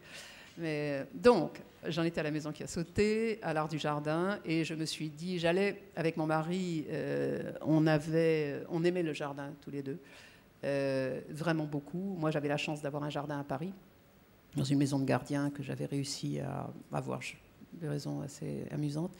Et nous étions allés une fois au Chelsea Flower Show, qui est la manifestation anglaise par excellence, qui est leader mondial, et qui est, voilà. Et quand la maison a sauté, je me suis dit, il faut que je crée une entreprise, je ne savais pas quoi, et du jour au lendemain, comment, et allez, je ne sais pas comment les idées viennent, je me suis dit, je vais faire un salon du jardin. Et c'est comme ça qu'est né l'Art du Jardin. Je n'ai jamais réussi à dépasser les Anglais, parce que quand même les Anglais sont tombés dedans quand ils étaient petits, mais je suis devenue 2e mondiale après les Anglais très rapidement.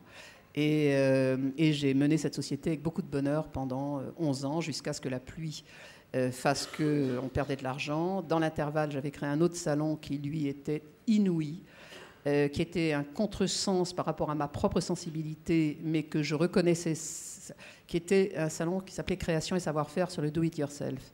On fait des choses de ses mains, de la broderie, du canevas, enfin quelque chose qui fasse que je faisais des salons anti-Prozac, en gros. Voilà. Et je l'ai fait pourquoi? Parce que ma copine, Anne Lauvergeon, faisait de la broderie. Quand je dis qu'Anne Lauvergeon fait de la broderie, ben oui, Anne fait de la broderie pour aller bien. Et quand elle voyageait dans le monde entier, à l'époque où elle dirigeait Areva, pour se détendre, elle faisait de la broderie dans l'avion. C'est juste un truc de dingue. Personne ne pense qu'Anne Lauvergeon fait de la broderie. Et il y en a une autre qui fait des bouquets pour aller bien, c'est Patricia Barbizet. Et toutes ces femmes autour de moi, hyper puissantes, des intellectuels qui avaient fait Normal Sup, inspecteur des finances et tout ça, finalement, celles qui allaient bien étaient celles qui faisaient des choses de leurs mains. Et donc, j'ai créé un salon. Il y avait à peine un marché, et j'ai créé le marché. Là, mes banquiers n'ont pas voulu me suivre, d'ailleurs. Mais comme l'Art du Jardin, au début, marchait bien, j'ai réussi à autofinancer ce projet, qui est devenu 250 000 personnes par an. C'est ahurissant. C'est ahurissant ce que nous avons vécu. On faisait 2 à Paris, 1 à Lyon et 1 à Bordeaux. C'était fou. Et moi, je ne sais toujours rien faire de mes mains. Le dernier exemple est que j'ai voulu recoudre un bouton la semaine dernière sur une chemise. J'ai cousu la chemise et la veste ensemble. Et quand j'ai voulu enlever la veste, je ne vous dis pas les dégâts. Enfin, voilà. Je suis incapable de faire des choses de mes mains. Et ma fille sait tout faire de ses mains. Et elle était aussi la cible avec ce salon. Et donc, c'est ce petit groupe que j'ai vendu pour créer le Women's Forum en 2000. Donc voilà, je vous ai raconté le Women's Forum, pourquoi j'en étais sortie, l'Art du Jardin que j'ai vendu. Et aujourd'hui, voilà, je vais peut-être finir là-dessus. J'ai créé un petit groupe il y a 2 ans. Donc j'ai d'abord écrit, après le burn-out sévère que j'ai eu, j'ai écrit un livre qui s'appelle Femmes si vous osiez. Et j'ai eu cette idée de créer Osons la France. Parce que quand j'ai fait le tour du monde pour rencontrer des hommes et des femmes dans le monde entier, pour trouver de l'argent, pour faire venir les femmes au Women's Forum. C'était une chance inouïe, c'est les plus belles années de ma vie professionnelle. Je posais toujours la même question, qui était « Dans quel pays aimeriez-vous vivre ?» Et la réponse était à peu près toujours la même. Numéro 1, les États-Unis. Vous savez, comme un pays un peu mythique. comme un rêve, même si c'était moins vrai à la fin, mais quand même, c'était toujours ça.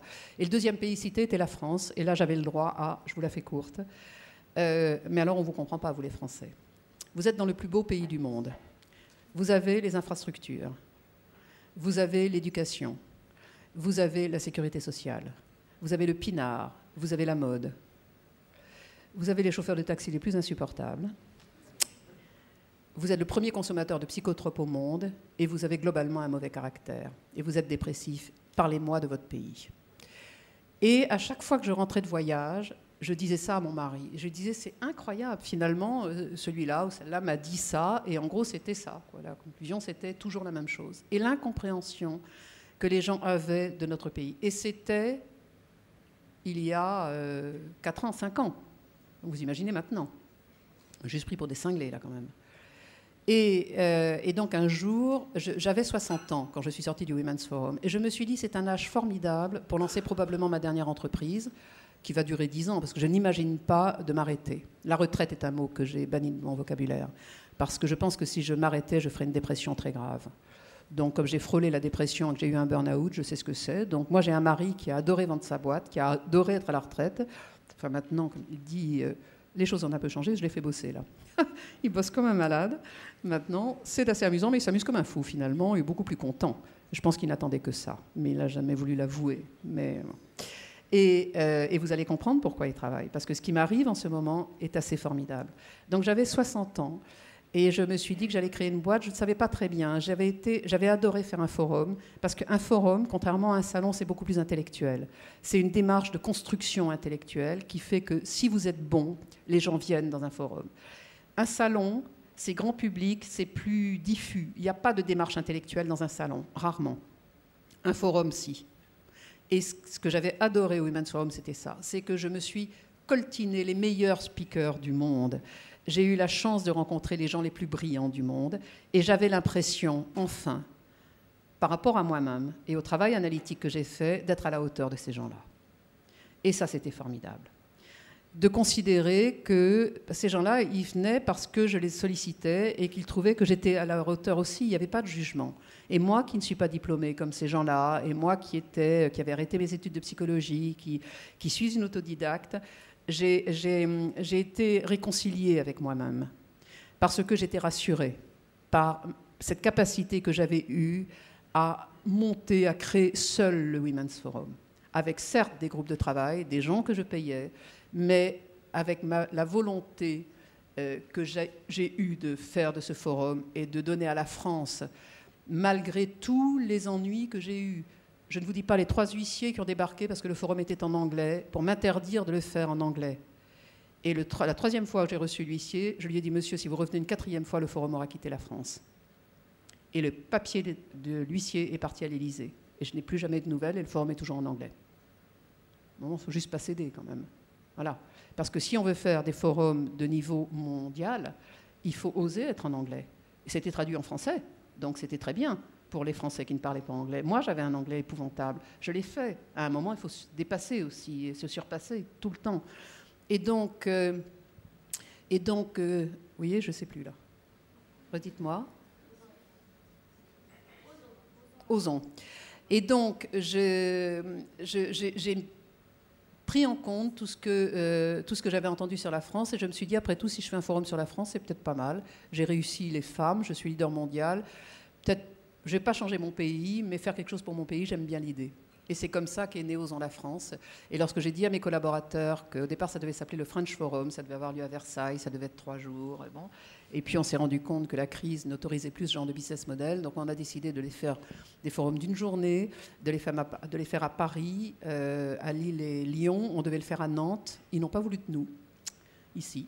Et je ne sais pas ce qui s'est passé. Il y a quelque chose qui m'a échappé dans l'histoire. J'ai rencontré le président de la Chambre de commerce, j'ai rencontré le maire, j'ai rencontré Christian Guellerin, le directeur de l'école de design, et ils n'ont pas voulu de nous. Bref, donc Osons la France n'a pas eu lieu à Nantes, ce que j'ai beaucoup regretté, mais c'est comme ça. Et donc Osons la France a eu lieu avec un cahier des charges qui était assez amusant, interdit de parole aux politiques, voilà, et 90% de speakers non connus. Parce que oser, ça veut dire eh bien, qu'il faut oser faire parler non plus les Attali, les Minc et tous ceux qui nous foutent dedans en gros depuis 30 ans quand même. Hein. Ce sont toujours les mêmes qu'on voit dans les forums. Moi, je pense aujourd'hui que la France appartient à ceux qu'on n'entend pas. Et on a eu, et nous avons toujours un bonheur énorme à trouver des entrepreneurs, des jeunes qui créent des start-up, des gens qui ont eu un échec, parce qu'on est tellement gonflé dans ma société. La première fois, le premier forum, il y a 2 ans, a ouvert la première conférence sur Osons parler de l'échec. On n'avait pas encore ouvert les portes, il était 8 h du matin. La première conférence, c'était Oser parler de l'échec en France. Moi, j'ai fait une conférence à HEC qui était « On ne réussit une PME que si on passe par l'échec ». J'avais eu des échecs dans ma vie. Et donc, il fallait... Et ce forum a commencé, on en a fait 5, avec plus ou moins de succès, plus à Paris qu'en région. En région, on ne gagnait pas d'argent, parce que les forums d'une journée, c'est des petits business models. Et c'est pour ça que j'ai développé mon entreprise. Donc, et voilà pourquoi aujourd'hui j'ai 4 entreprises. Parce que Osons la France avait besoin d'une équipe minimum de X personnes qui ne se justifiait pas à l'aune du chiffre d'affaires que nous faisions avec des forums d'une journée. Donc il y avait, ça ne collait pas le business model, et en même temps on avait des clients très importants qui nécessitaient une gestion de temps et de... Bon, donc c'était petit. À ce moment-là, j'ai eu le projet... Enfin, j'ai eu le projet. J'avais plus de clause de non-concurrence avec Publicis, et d'ailleurs, j'en ai parlé à Maurice Lévy, avec qui je ne suis pas fâchée, même s'il m'a viré, enfin, c'est pas lui directement d'ailleurs, qu'il fallait s'adresser aux jeunes femmes. Et donc, avec le site auféminin.com, j'ai lancé une société à 50% qui s'appelait jusqu'à hier ou avant-hier les rencontres auféminin.com. Si vous allez sur le site, vous trouverez ça. Et qui devient un événement à Paris au mois de novembre, un truc magnifique qui va s'appeler Happy Happening, avec un forum et une exposition. Et puis là-dessus, donc on avait lancé ça l'année dernière, donc c'était la 2e société. La 3e société avec Klaus Maja, celui qui n'aimait pas la France, les Françaises, les femmes. J'ai créé à New York un Women Speaker Bureau. Les Speaker Bureaux, vous entendrez parler de ça, Sarkozy fait beaucoup de conférences en étant payé. Ce sont des agents. Et la raison pour laquelle j'ai créé ça, c'est parce que j'ai reçu, depuis le Women's Forum, je reçois un nombre d'appels incroyables de gens qui me disent « Est-ce que vous pouvez nous indiquer une telle que vous avez eue chez vous pour venir prendre la parole ?» Et je me suis demandé mais pourquoi est-ce qu'ils s'adressent uniquement à moi et pourquoi est-ce que je suis le meilleur fournisseur de speakers comme ça? Parce que tout simplement, 90% des speakers dans le monde sont des hommes et que j'étais la seule, ou pas la seule, mais une des seules à avoir un fichier de femmes dans le monde entier. Et à ce moment-là, je me suis dit qu'il fallait en faire un business, que c'était sain d'en faire un business, mais c'est un business qui est très peu compris en France, et donc j'ai mis le siège de cette société aux États-Unis, avec un second bureau à Beijing, où j'ai gardé beaucoup d'amis chinois, et où le gouvernement chinois, d'ailleurs, m'invite maintenant à venir faire quelque chose qui est assez amusant, le retour de l'histoire. Et le 3e bureau va s'ouvrir dans pas longtemps à Johannesburg, et évidemment un bureau à Paris. Donc ça, c'est une société que je partage avec Klaus Maja. Et la 4e est l'Art du Jardin, que j'avais vendu donc, il y a 10 ans, et les acheteurs l'ont planté, parce qu'ils n'ont pas su apporter peut-être, je sais pas, ce supplément d'âme ou ce quelque chose que j'apporte quand je fais quelque chose. Et donc, ils l'ont planté en beauté. Et tout le monde me disait, quand est-ce que tu refais l'Art du Jardin? Et je disais toujours, si c'est au Grand Palais. En se disant, vous savez, c'est comme, je ne suis jamais la belle-fille de la reine d'Angleterre. Donc, c'était juste une illusion. Je ne pensais jamais que ça m'arriverait. Le Grand Palais m'a appelé il y a 2 ans, 1 an et demi. Et j'ai dit, OK, banco. Et donc, j'ai racheté la marque L'Art du Jardin. Et les emmerdes que j'ai eues l'année dernière viennent de ça. Ce n'était pas prévu dans le scope de mes entreprises. Et quand je dis qu'il faut étudier les projets et qu'il faut les challenger, j'ai racheté cette boîte trop vite, un peu parce que j'ai adoré, que j'adore le jardin et que nous vivons dans un jardin magnifique en Normandie et que mes petits-enfants ne leur offrent que des arbres à Noël et que c'est notre truc. Bon. Et je l'ai racheté trop vite sans réaliser que le marché du jardin était très ébranlé depuis 3 ans à cause d'une météorologie qui n'était pas bonne. J'ai eu des lobbies contre moi, très violents contre moi. Et on a perdu de l'argent. Avec mon mari, on a décidé de continuer parce que dans ce métier, il faut les faire minimum 3 ans pour commencer à équilibrer les comptes. Et on devait le faire annuellement parce que là aussi, on n'équilibre que si c'est tous les ans. Et le lobby a été tellement puissant et la crise était tellement forte que j'ai été obligée de l'annuler en 2014. Donc j'ai été obligée de licencier l'équipe que j'avais sur ce salon. J'avais 5 personnes uniquement sur l'Art du Jardin. J'ai été obligée de me dédire du Palais de Tokyo parce que c'était une année sur 2, Palais de Tokyo, Grand Palais. Bon. Et ça a eu des conséquences incroyables sur mon entreprise. Et à ce moment-là, Osons la France ne gagnait toujours pas d'argent. Et c'est là où, en conclusion, Oui, je vous avais dit que je pouvais être très longue.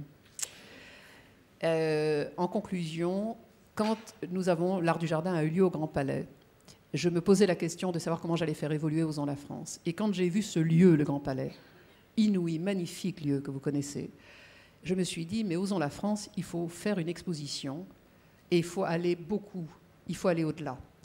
Et au lieu de faire un forum, il faut faire une exposition, tout en gardant le forum. Ne jamais céder non plus, ne jamais être dans le compromis. Donc droit dans ses bottes, le forum, la partie intellectuelle, magnifique. Mais il faut aujourd'hui montrer l'économie française.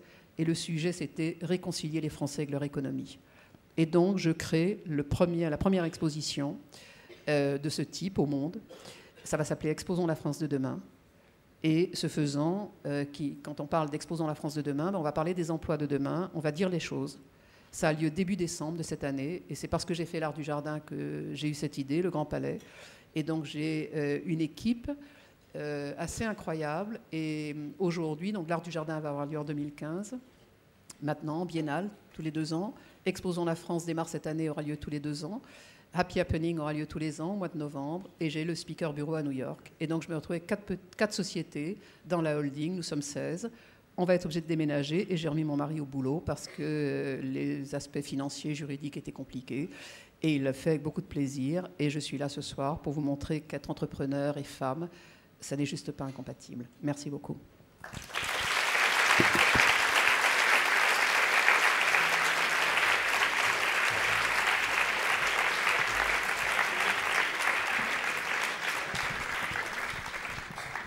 Merci beaucoup. De toi, on est parfaitement dans la problématique.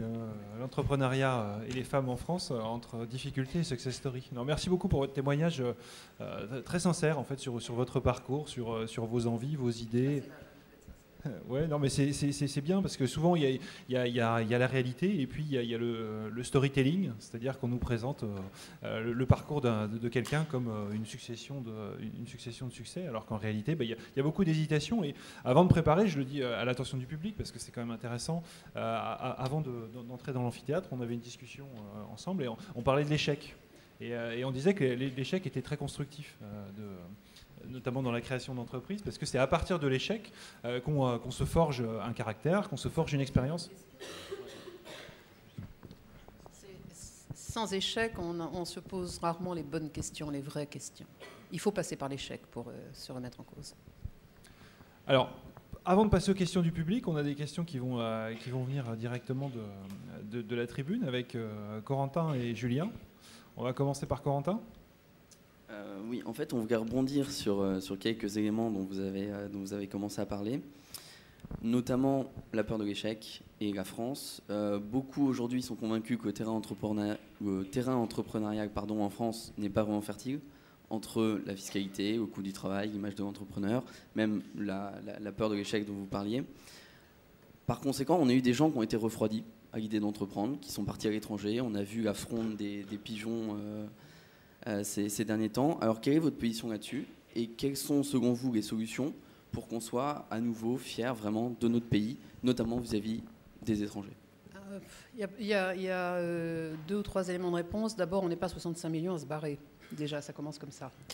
Donc, il y en a qui partent. Et il faut savoir que ça porte l'image de la France à l'étranger. Je rentre de New York et je suis assez impressionnée par la double vision qu'ils ont de nous, de l'incompréhension totale qui est la leur, à notre égard, l'incompréhension sur les choix politiques qui sont faits, de la fiscalité abusive, de la lourdeur, le coût du travail. Et donc, ils ont du mal à comprendre ça. Et en même temps, nous restons un des pays les plus admirés pour notre créativité, et particulièrement en ce moment d'une mutation énorme dans laquelle les Américains considèrent que nous sommes probablement les meilleurs au monde à être capables d'anticiper sur ces mutations au travers du numérique et au travers des grands segments sur lesquels nous avons ou des entreprises leaders ou certaines qui sont en train d'arriver leaders. Donc il faut arrêter de se faire mal et penser que nous sommes bons.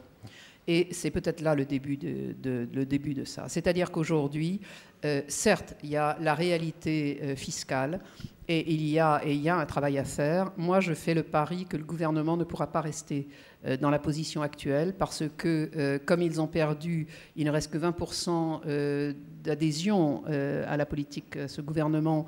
Donc, ils ont perdu 30% de leur électorat et ces 30%, ils sont comme nous, ils ont besoin de bouffer. Et donc, à un moment, il faut juste qu'on ait du bon sens. Et il y a Hubert Védrine qui a écrit un livre récemment. Il y a eu un papier, je crois que c'était, je ne sais plus si c'est dans Le Monde ou dans Le Figaro, il y a 15 jours, c'était avant que je parte à New York, où il disait c'est plus une question de gauche ou de droite, c'est une question de survie.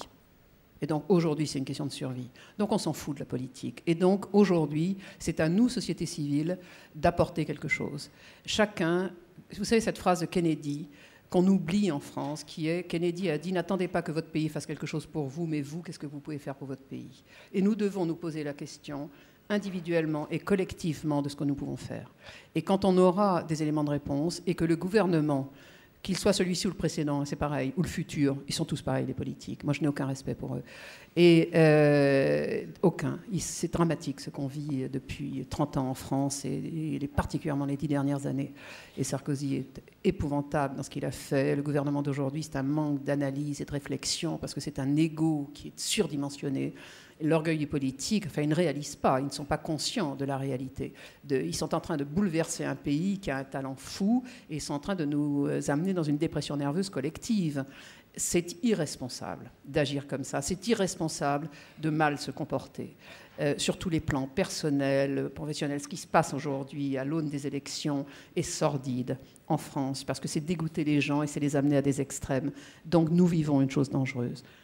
Le résultat de ça, c'est que j'espère que quand on touche le fond, c'est Freud qui a dit ça, on ne peut que rebondir. Donc aujourd'hui, c'est ce sur quoi nous devons travailler, vous et moi, ensemble, tous. Nous devons agir pour ce pays qui va mal. Et on a une chance de s'en sortir parce que nous avons du talent. Donc arrêtons de nous faire mal et considérons que les jeunes qui partent à l'étranger vont nous apporter beaucoup. Et c'est vrai parce que je peux vous dire, j'en ai vu énormément à New York la semaine dernière, leur cœur est ici.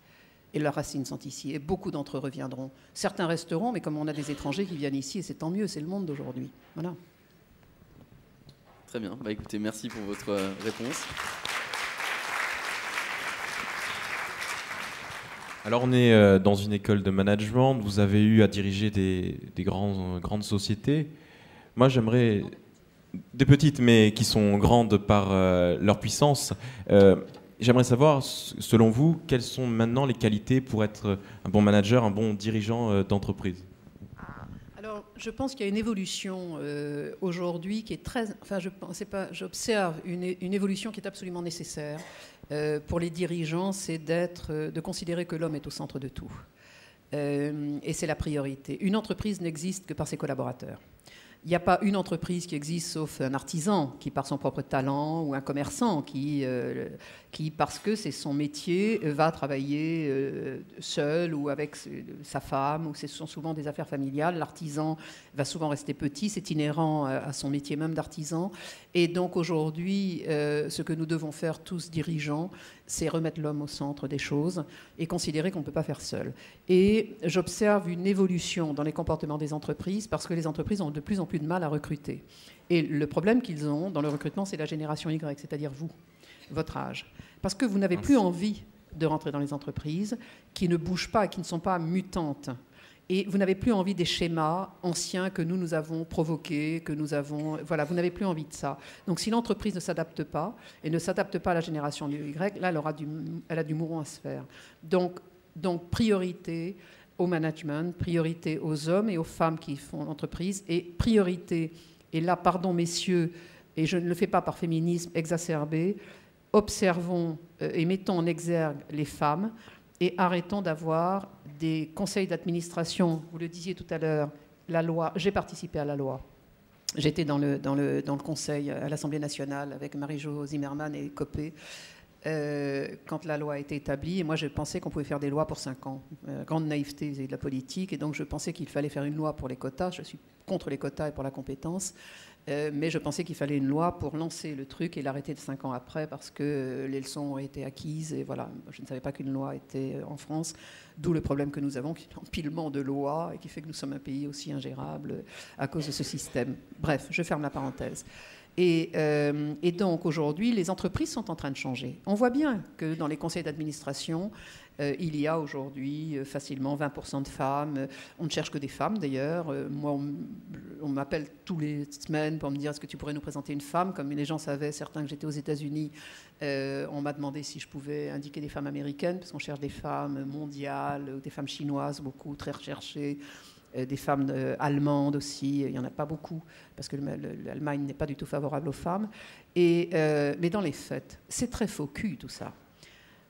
Là où la réalité de l'entreprise se passe, c'est dans les COMEX, c'est dans les comités de direction. Et dans les comités de direction, il y a très peu de femmes. Publicis, qui m'a racheté, a le plus beau conseil paritaire de France. 50-50. Pas une femme dans le COMEX. Or, la réalité de l'entreprise, c'est dans le COMEX que ça se passe. Parce que c'est dans le COMEX qu'on repère la jeune génération. Et donc, s'il n'y a pas de femmes dans le COMEX, ben les mecs, ils vont rester entre eux, parce que c'est tellement plus confortable. Et c'est humain.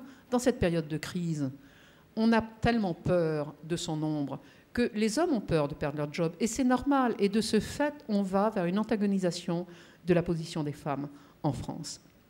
Et c'est cette crise a ces impacts dont on ne mesure pas les conséquences, qui est que ça bloque les femmes parce que les mecs ont peur. Et les mecs ont peur parce que... Et donc ils restent entre eux. Et donc c'est tout ce phénomène, une fois de plus, psychologique, sociologique, qui plombe la France. Bien, merci. Je pense qu'on va maintenant vous donner la parole, cher public, pour vos questions à Mme de Thuin. Est-ce qu'il y a des questions? Le monsieur aussi devant, après. Bonjour. Moi, je voulais poser une question. Oui, je suis Présentez-vous. Je m'appelle Marie et je suis étudiante en première année à Audencia. J'avais une question un petit peu plus personnelle. Vous avez beaucoup parlé des femmes et de leur manque d'audace. Est-ce que vous pensez aussi qu'il n'y a pas une pression qui est plus exercée sur les femmes que sur les hommes, quand on sait par exemple qu'elles sont plus touchées par le burn-out, par exemple? Oui, bien sûr, mais enfin, si on se complaît dans cette idée-là, on ne s'en sortira jamais non plus. Donc, certes, parce que le monde est ainsi fait, et que culturellement, nous sommes dans un... c'est comme ça. Donc ça n'est pas, le monde n'est pas favorable aux femmes. Donc si les femmes, à un moment, n'ont pas plus d'audace pour s'en sortir, ça pourrait durer encore longtemps. Donc il faut maintenant dépasser ça.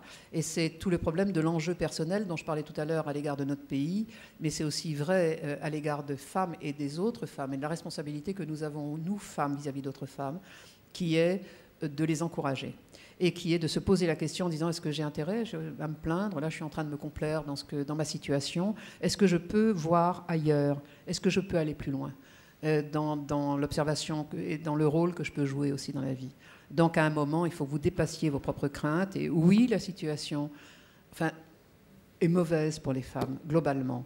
Mais une fois de plus, revenons à cette histoire de l'Afrique dont j'ai parlé tout à l'heure.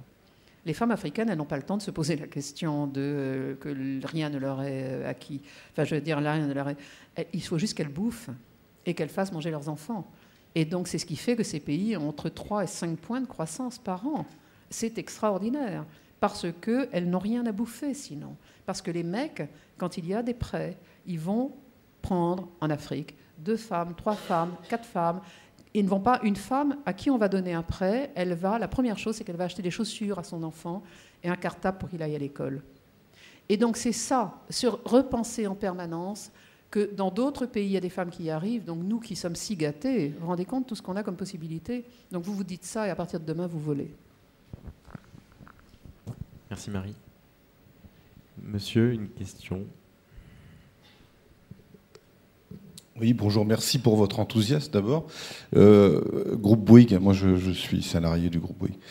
Je ne partage pas la dernière partie de votre discours sur l'ascension des femmes dans... Je partage la partie, ça se passe dans les CODIR, dans les COMEX, c'est par là qu'il faut passer.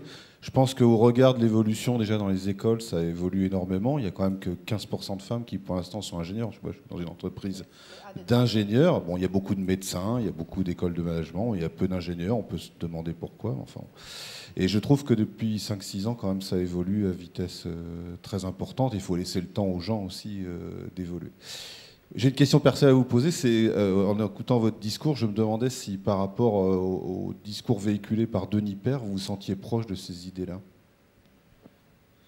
Ex-entrepreneur qui a créé... Oui, je connais bien Denis. C'était juste pour toi. Ah oui, pardon. Oui, Denis Père se présente, a des ambitions politiques importantes. Il a eu une très belle réussite avec sa boîte et il est parti à l'étranger, il est revenu. Il a osé revenir C'est un cas intéressant. Je n'adhère à aucun discours politique, donc je trouve que son discours est bien. Je crains malheureusement que le système politique en France est fait de telle façon qu'il n'a aucune chance, parce que on ne donne aucune. On n'est pas comme aux États-Unis où on peut démarrer la politique partant de rien. En France, c'est impossible. Donc, il faut espérer. Je trouve que son discours est bien. Je trouve que dans tous les discours des politiques, il y a des choses bien. Ce qu'il faudrait, c'est faire la bonne synthèse, vous savez, de chacun des discours pour arriver à... Voilà. Denis est sympathique. Moi, j'espère qu'il arrivera à toucher les gens. Je ne crois pas qu'il puisse réussir, mais j'espère que son discours passera et que la presse s'en fera l'écho. C'est aussi le problème de la presse en France, mais cela étant, on a la presse qu'on mérite. Oui, je sais, c'est Nous citoyens d'ailleurs, non? Ça s'appelle, c'est ça, hein, je crois que ça s'appelle Nous citoyens. Oui, je sais, mais c'est politique quelque part. Oui, c'est pour ça que je trouve son discours bien. Oui, je trouve le discours bien. Il faut l'encourager, comme il faut encourager tous les gens qui ont des initiatives, et particulièrement ceux qui ne sont pas dans un cadre politique, en espérant que la chose politique leur laissera un peu de place. Voilà. Je le crains malheureusement, et je trouve qu'on en a plus parlé au début que maintenant. Alors c'est vrai qu'on est envahi par les municipales en ce moment, donc on ne parle que de ça, et puis de la partie épouvantable là, de ce qui se passe en France. Donc voilà, il faut espérer qu'après les élections, les choses, non pas s'apaisent, j'ai pas d'illusion là-dessus, mais qu'à un moment, la presse soit consciente du rôle qu'elle a à jouer pour redonner le moral à la France, avec des initiatives comme celle de Denis Père. Merci. D'autres questions? Oui, alors on a une question ici.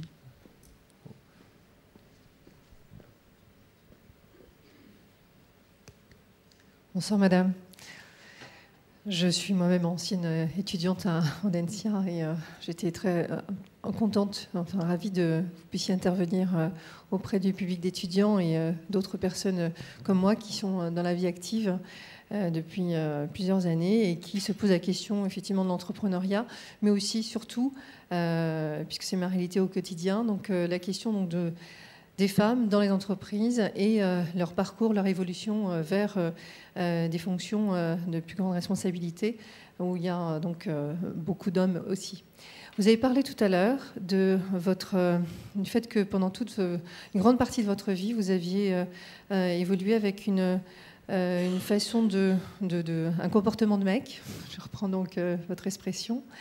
Vous avez également donc aussi parlé donc du manque de sensibilité des hommes et de par votre expérience, de par la connaissance, le fait que vous ayez côtoyé un certain nombre de femmes, des femmes qui sont, d'après ce que vous avez dit, donc brillantes, qui ont réussi à accéder à certaines fonctions d'importance. Je voulais savoir si les qualités que l'on peut retrouver, en tout cas les caractéristiques qu'on peut retrouver plus généralement chez une femme, qui donc l'intuition, la sensibilité, ce sont des qualités que l'on peut tout de même déployer naturellement et qui permettent tout de même d'accéder à certaines fonctions. Voilà, je pense que vous comprenez le sens de ma question. Je crois beaucoup que nous sommes dans un monde aujourd'hui où il faut savoir casser les barrières et montrer cette sensibilité. Et d'ailleurs, je ne dis pas que les femmes ont plus de sensibilité que les hommes. Moi, j'ai un mari très féminin, ce qui est une chance formidable pour une femme. J'ai un mari féminin qui fait attention à lui, qui fait attention à la façon... Mais je trouve ça très agréable. Franchement, les mecs barbus, poilus, avec des chaînes en or et avec une barbe qui pique, alors, sauf si c'est la mode aujourd'hui et c'est très bien, mais le mec macho, c'est fini. Enfin, c'est dépassé tout ça. Ils n'ont pas compris, les mecs qui sont comme ça, que les filles n'avaient pas envie de ça et que c'était des codes du passé. Aujourd'hui, les codes sont beaucoup plus féminins. Et c'est vrai aussi pour les hommes. Et cette féminisation de la société est très bien pour l'ensemble de la société. Et c'est formidable pour la société parce que c'est une acceptation, une compréhension peut-être plus facile de ce que les femmes peuvent apporter. Il y a ça, il y a un autre phénomène dont je n'ai pas parlé et qui m'a beaucoup marqué lorsque je présidais le Women's Forum, qui est celui du travail, du fait que les femmes aujourd'hui travaillent autant que les mecs à peu près, et la nouvelle génération de dirigeants a baissé. Alors moi, j'ai été très frappée, ça m'a marqué quand j'avais affaire à des présidents du CAC 40, ou quand j'ai commencé le Women's Forum, on avait affaire à des présidents d'une génération, d'un âge qui fait que leurs femmes ne travaillaient pas. Vous savez, c'était la bourge à la maison, qui ne travaillait pas, qui recevait, qui d'ailleurs travaillait aussi à sa façon parce qu'elle faisait les relations publiques de son mari. C'est pour ça que les Américaines ont fait des divorces magnifiques, parce qu'elles ont considéré que le fait de rester à la maison aidait leur mari, et elles avaient eu 50% de leur fortune, et c'est tant mieux. Dire après tout, c'est les Américains, on n'arrivera pas, on est loin en France, rassurez-vous. Nous n'en sommes pas là. Mais cette génération a, au fur et à mesure, par l'effet d'âge mathématique, fait que ça a été remplacé par des jeunes dirigeants, des dirigeants de plutôt 50 ans. Jean-Pascal Tricoire chez Schneider, Henri de Castres chez AXA, des jeunes, Pélisson quand il est arrivé chez Accor et tout ça, et tous ont des femmes qui travaillent, qui ont fait les mêmes études qu'eux souvent, et qui ont des filles qui font de belles études. Eh bien, ça change le monde profondément. Et ça change la France. Et c'est très, très intéressant à observer. Parce que cette mutation, qui n'est pas consciente, de la féminisation d'une part de la société, de l'abaissement de l'âge des dirigeants, fait qu'il y aura une meilleure compréhension. Ce n'est pas gagné, hein. Il ne faut jamais céder sur les COMEX, sur ce que je disais tout à l'heure, hein. Jamais céder, il faut vraiment s'imposer, mais ne nous imposons pas non plus de façon, comme les Femen, vous en parlez tout à l'heure, c'est épouvantable.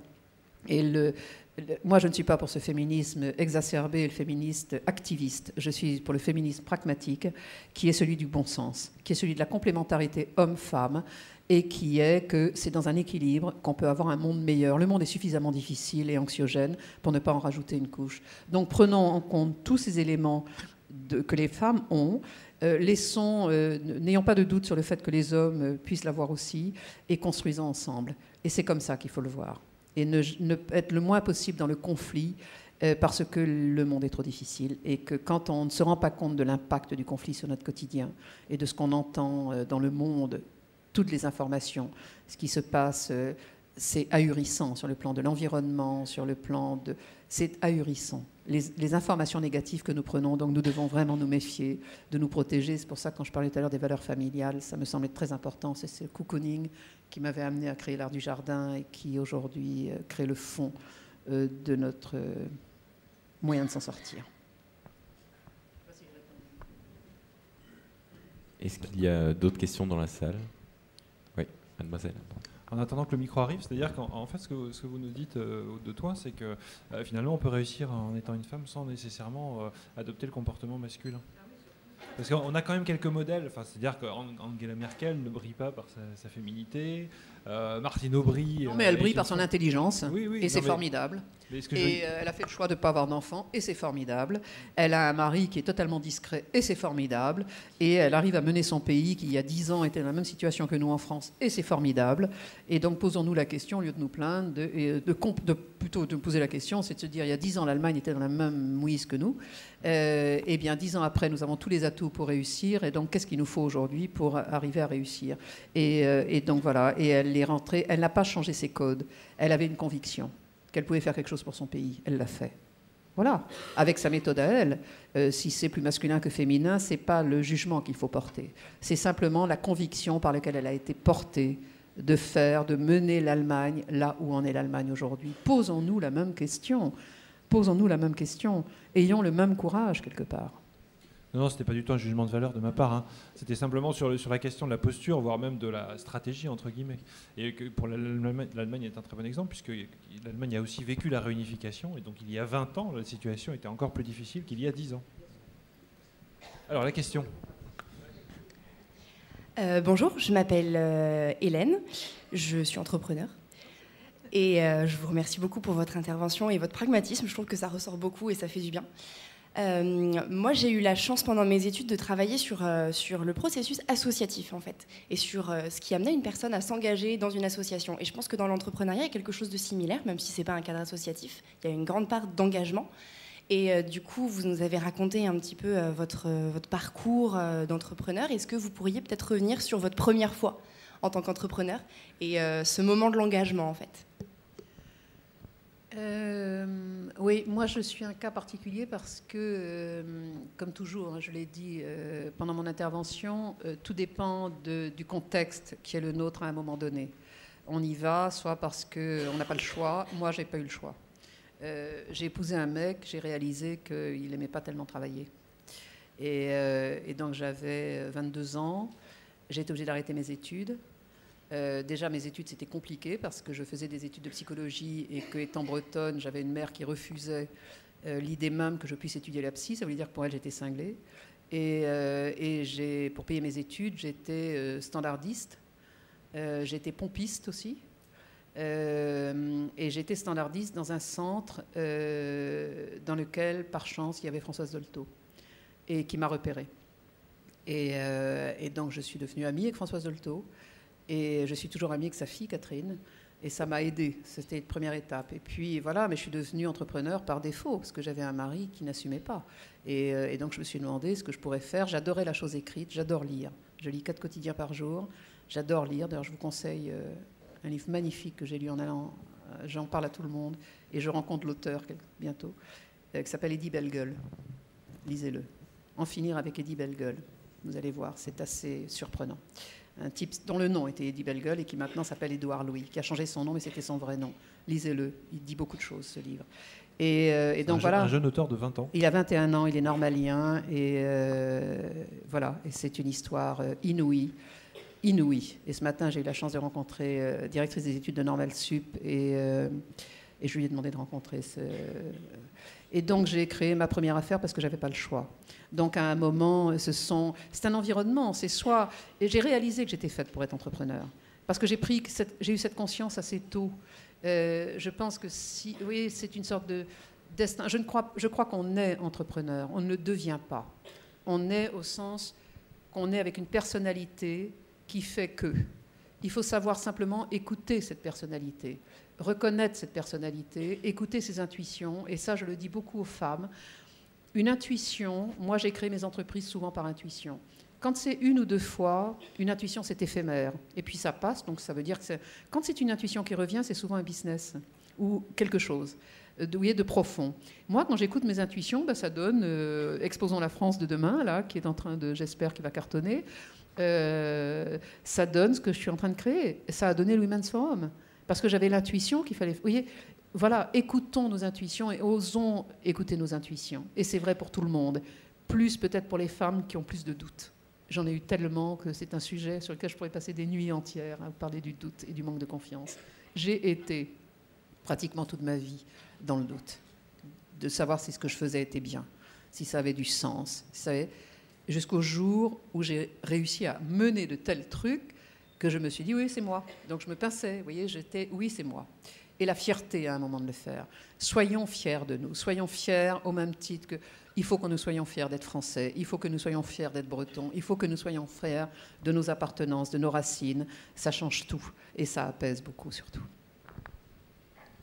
Merci, Hélène. Est-ce que je peux me permettre juste du coup un conseil quant à la gestion du doute ? Gestion du doute, des doutes. Parce que je pense que là, pour ça concerne tout le monde, femmes comme hommes. Sortez-en, parlez-en avec les autres.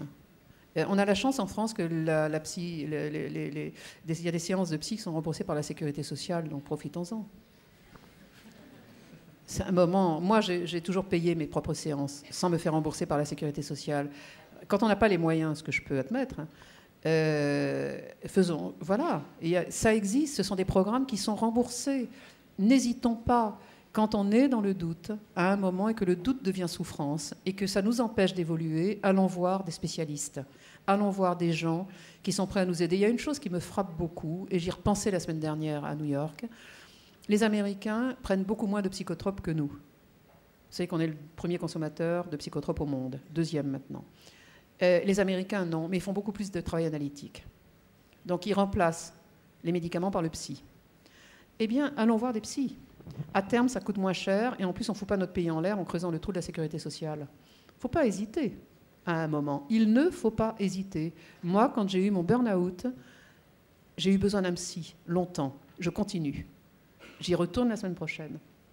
Parce que quand je suis dans le doute, dans la crainte de ce que je fais et que je me sens dépassée par moments, parce que cette nature qui fait que... au lieu de faire chier mon mari et ma fille, ben, je vais voir mon psy, c'est à lui que je dis tout. Et je le paye pour ça. Et je vais beaucoup mieux après. Je le prends comme une béquille. Si j'avais une jambe cassée, je ferais de la rééducation. J'ai fait un burn-out, j'ai fait de la rééducation. C'est la même chose. Il ne faut pas avoir honte de ça. Vous voyez, et il faut dépasser, se surpasser en permanence. Je sais que c'est facile à dire, mais c'est aussi des engagements. Vous parliez d'associations. Moi, je m'occupe de 2 associations. Je m'occupe d'une école dans le 9-3, à Noisy-le-Sec. Un truc, j'adore, un lycée technique. Il y a une femme qui est prof d'anglais, qui est marocaine, qui pratique le ramadan. Son mari est médecin, il ne pratique pas le ramadan. Elle a 2 filles. Il y en a une qui fait le ramadan, l'autre pas. Enfin, c'est une famille normale, quoi, du Maghreb, vivant en France. Magnifique famille. Elle est formidable et elle s'occupe des filles du lycée. Et c'est Simone Veil, que j'avais reçue au Women's Forum, qui me dit « Vous devriez la rencontrer ». Et puis Elisabeth Guigou, qui me dit « Tu dois la rencontrer ». Donc tout le monde m'a amené vers cette fille, je l'ai rencontrée. Eh bien, je l'aide depuis 3 ans. Et donc je vais 1 ou 2 fois par an à l'école, je vais à la remise des diplômes à la fin de l'année, il n'y a pas un blanc. C'est l'inverse d'ici. Il n'y a pas un blanc. Il y a 30 nationalités. Et les filles ont 92% de réussite au bac et 80% avec mention. Parce qu'elles partent de rien et qu'elles savent que si elles n'étudient pas, elles n'y arriveront jamais. Samia, qui est cette prof, m'a appelé l'autre jour parce qu'on est en train d'essayer d'organiser un voyage en Angleterre. Donc je mets tout mon réseau là. Bon, voilà, j'agis. Voilà, et puis je vais faire un truc avec le jardin aussi pour elle. Je les ai reçus à Ozan-la-France. Le thème c'était si j'étais président de la République, qu'est-ce que j'oserais faire? J'avais pris Sciences Po, 3 écoles, Sciences Po Lille, Henri IV Paris et les filles du 9-3. Elles ont été meilleures. Vous ne pouvez pas imaginer à quel point. Elles sont venues habillées dans les métiers dans lesquelles elles pensent que la France aura besoin dans les 10-20 ans qui viennent. C'était tellement malin. Ce sont des filles qui passent un bac technique. C'était formidable. C'était formidable. Et Samia, quand je l'ai eu l'autre jour avant de partir à New York, m'a dit « Ça va, on n'en a que 2 qui sont tombés dans la rue. » C'est-à-dire que sur les 30 élèves dont moi je m'occupe, il y en a 28 qui s'en sont sortis. Eh bien, au lieu de voir le verre à moitié vide, on a 2 qui vont, on est très content pour les autres et on les aide. Et voilà. Donc, il faut aussi faire des choses. Moi, j'ai des copines qui ne travaillent plus. Elles s'emmerdent, elles sont limite dépression nerveuse. Qu'elles fassent des choses. Il y a tellement de choses à faire dans la vie. Tellement de choses. J'ai acheté un terrain au Congo, moi, parce que les femmes sont violées là-bas. Est-ce qu'on pense à ça? Et non. Je suis allée au Congo, j'ai acheté un terrain. À un moment, il faut qu'on sorte de nos trucs. Et quand on en sort, on va beaucoup, beaucoup mieux. Et donc ici, il y a des choses à faire. Partout, il y a des choses à faire. Faisons-le dans notre pays, à côté de nous, et puis faisons-le là où nos pas nous emmènent. Voilà, il faut faire des choses. Et à l'âge que j'ai, je fais tout ce que j'ai envie de faire maintenant. C'est une liberté formidable. Bravo. On va prendre une dernière question.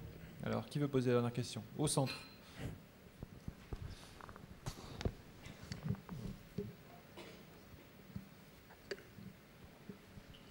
Bonjour, je m'appelle Carole, je suis en dernière année d'Audencia et en fait je fais un double diplôme avec l'école centrale de Nantes en face, donc ingénieur-manager. Je me pose beaucoup de questions, c'est pas loin non. Je me pose beaucoup de questions sur mon parcours et moi donc j'aimerais entreprendre mais pas tout de suite parce que j'ai envie de faire mes erreurs ailleurs avant de le faire chez moi. C'est un peu difficile à dire mais bon, globalement j'ai envie de faire mes erreurs ailleurs. Et en fait, vous parlez beaucoup des valeurs familiales, qui sont une chose, et je pense qu'on ne peut pas avancer seul dans la vie, qu'on a besoin d'être aidé, d'abord parce qu'on n'a pas confiance en nous, en tant que femme, on n'a pas complètement confiance en nous tout le temps, et d'ailleurs presque jamais. Mais donc on a besoin de cette confiance des parents, parce qu'à notre âge, c'est plutôt les parents, c'est pas vraiment notre mari à notre âge. Et en fait, j'ai l'impression que c'est presque la famille qui se freine pour nous, en fait, qui reste dans cette mentalité en fait, de frein, c'est-à-dire qu'ils ont confiance en nous, mais qui se freinent aussi. Et je voulais savoir comment est-ce que vous avez réussi à avancer dans votre famille, et si vous aviez réussi à les convaincre un jour ou l'autre. Non, moi j'ai fait souffrir ma mère beaucoup. Moi j'ai été appelée Calamity Jane quand j'étais petite, donc ça dit tout. C'est-à-dire que dès toute petite j'étais ingérable. Et donc, ma mère n'a jamais compris ce que j'étais. Et cette chance que j'avais d'être née avec des idées et une personnalité un peu atypique. Et il faut savoir que j'ai 5 sœurs, enfin 4. Il y en a une qui est décédée l'année dernière d'un cancer. Enfin, elle a eu la bonne idée de mourir d'une crise cardiaque, à vrai dire. Parce que, voilà, ce qui est vachement bien. Et donc, nous sommes 5 maintenant, mais si mon père n'était pas mort, nous serions 12. Parce que ma mère voulait un fils. Et j'ai été élevée dans l'idée qu'être une fille, c'était juste nul. Donc je n'ai pas été aidée par ma famille du tout. J'en ai beaucoup voulu à ma mère. Je me suis réconciliée avec elle le jour où j'ai fini un travail analytique très profond. Et le dernier jour, j'ai invité ma psy à déjeuner. Et j'en parle parce que ce que vous me disiez, c'est que dans mon livre, j'ai accepté de parler de ça. Donc je peux en parler maintenant, c'est public, parce que mon éditeur m'a dit je ne ferai un livre avec vous que si vous parliez de votre personnalité. Donc j'ai accepté parce que je pensais que ça pouvait servir d'autres. Et je ne l'ai fait que pour ça, parce que c'est... Et donc le jour où j'ai invité ma psy à déjeuner, je lui ai dit, on était debout, en train de se partir, et j'ai dit, docteur, est-ce qu'il y a une corrélation, un lien entre le fait que j'ai souvent des migraines et que je suis bourrée d'idées? Elle éclate de rire, elle me dit, allez donc remercier votre mère, ce que j'ai fait. Je suis allée remercier ma mère. Je lui ai dédié le premier Women's Forum, elle est morte en janvier 2005, le premier Women's Forum a eu lieu en octobre 2005. Et je m'étais réconciliée avec elle, donc ça m'a apaisée. Et donc, soyons capables de résister à la fois à sa famille, de se dépasser. Vous devez vivre avec votre propre personnalité. Si votre famille peut vous aider et va vous encourager, allez-y. N'hésitez pas non plus à lutter contre votre famille si elle ne vous donne pas les armes qu'il faut. Vous voyez, à un moment, même si les valeurs familiales sont des valeurs essentielles, si vous sentez que votre chemin ne va pas vous emmène ailleurs, allez-y. Allez-y, dépassez ça. Mais restez ancrés sur vos valeurs au sens de l'amour qu'ils vont vous apporter, du respect qu'ils vont vous apporter. S'ils vous manquent de respect, vous allez leur entrer dedans aussi. Enfin, vous voyez, c'est une fois de plus sortir de ça. Moi, je l'ai fait parce que quelque part, je sentais que je n'avais pas le choix. C'était ma survie. Et donc, je suis aujourd'hui devant vous parce que j'ai survécu, quelque part. J'ai survécu parce que j'ai cette personnalité assez folle qui est la mienne. J'ai accepté de vivre avec. Mais ça a été dans quelle souffrance. Et j'ai fait souffrir ma mère. Et mes sœurs sont... Il y en a... Je suis seule à Paris, maintenant. On a été 2 pendant longtemps. Celle qui est décédée est finalement retournée en Bretagne pour finir ses jours. Quand j'ai reçu la Légion d'honneur, quand j'ai créé le Women's Forum, le premier réflexe a été d'appeler mes sœurs. Elles m'ont dit « Ah oui, pourquoi ?» Ça remet les choses en place. Point. Bon, voilà. J'ai un ministre qui a dit que j'avais fait un truc formidable et qui a voulu me féliciter, mais à un moment, il faut relativiser les choses. Vous voyez, il faut toujours remettre les choses. Donc si votre famille vous aide et vous sentez qu'elle va vous aider, allez-y et appuyez-vous sur eux. Si vous sentez que votre chemin vous emmène à côté, eh bien faites votre vie aussi à côté et puis restez le plus possible proche d'eux parce que vous aurez besoin de l'affection qu'ils vont vous apporter. Mais vivez par vous-même. Et c'est ça qui est important. Et ne rentrez pas dans le conflit comme moi je l'ai fait, je ne suis pas un bon exemple, hein, du tout, du tout.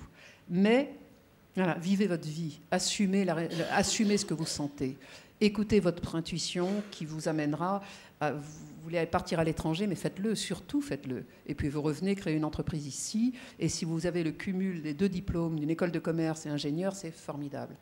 C'est formidable parce que l'avenir vous appartient. On manque tellement de femmes, monsieur... vous savez qu'une fille, quand elle a 14 ans en maths, considère qu'elle est nulle. Un garçon qui a 14 ans en maths considère qu'il est doué. Donc voilà, conclusion, il n'y a pas de femmes scientifiques, il n'y a pas de femmes chercheurs, il n'y a pas de femmes informaticiennes qui développent des programmes.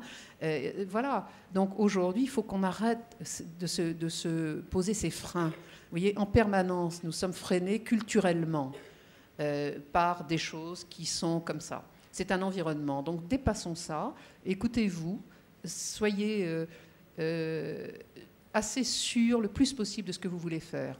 Et vous aurez néanmoins des doutes et vous aurez des avancées, des marches arrière, des échecs, des succès. Et puis voilà. Mais si vous êtes droit dans votre botte, vous aurez une carrière magnifique. Merci. Julien, le mot de la fin. Merci pour ce beau dernier message. Merci à vous de nous avoir fait part de votre expérience, de votre analyse aussi et surtout. Merci à toutes et à tous d'être venus en nombre pour cette nouvelle conférence Isegoria. Et puis d'ores et déjà, je vous donne rendez-vous pour les prochaines conférences. Merci.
était juste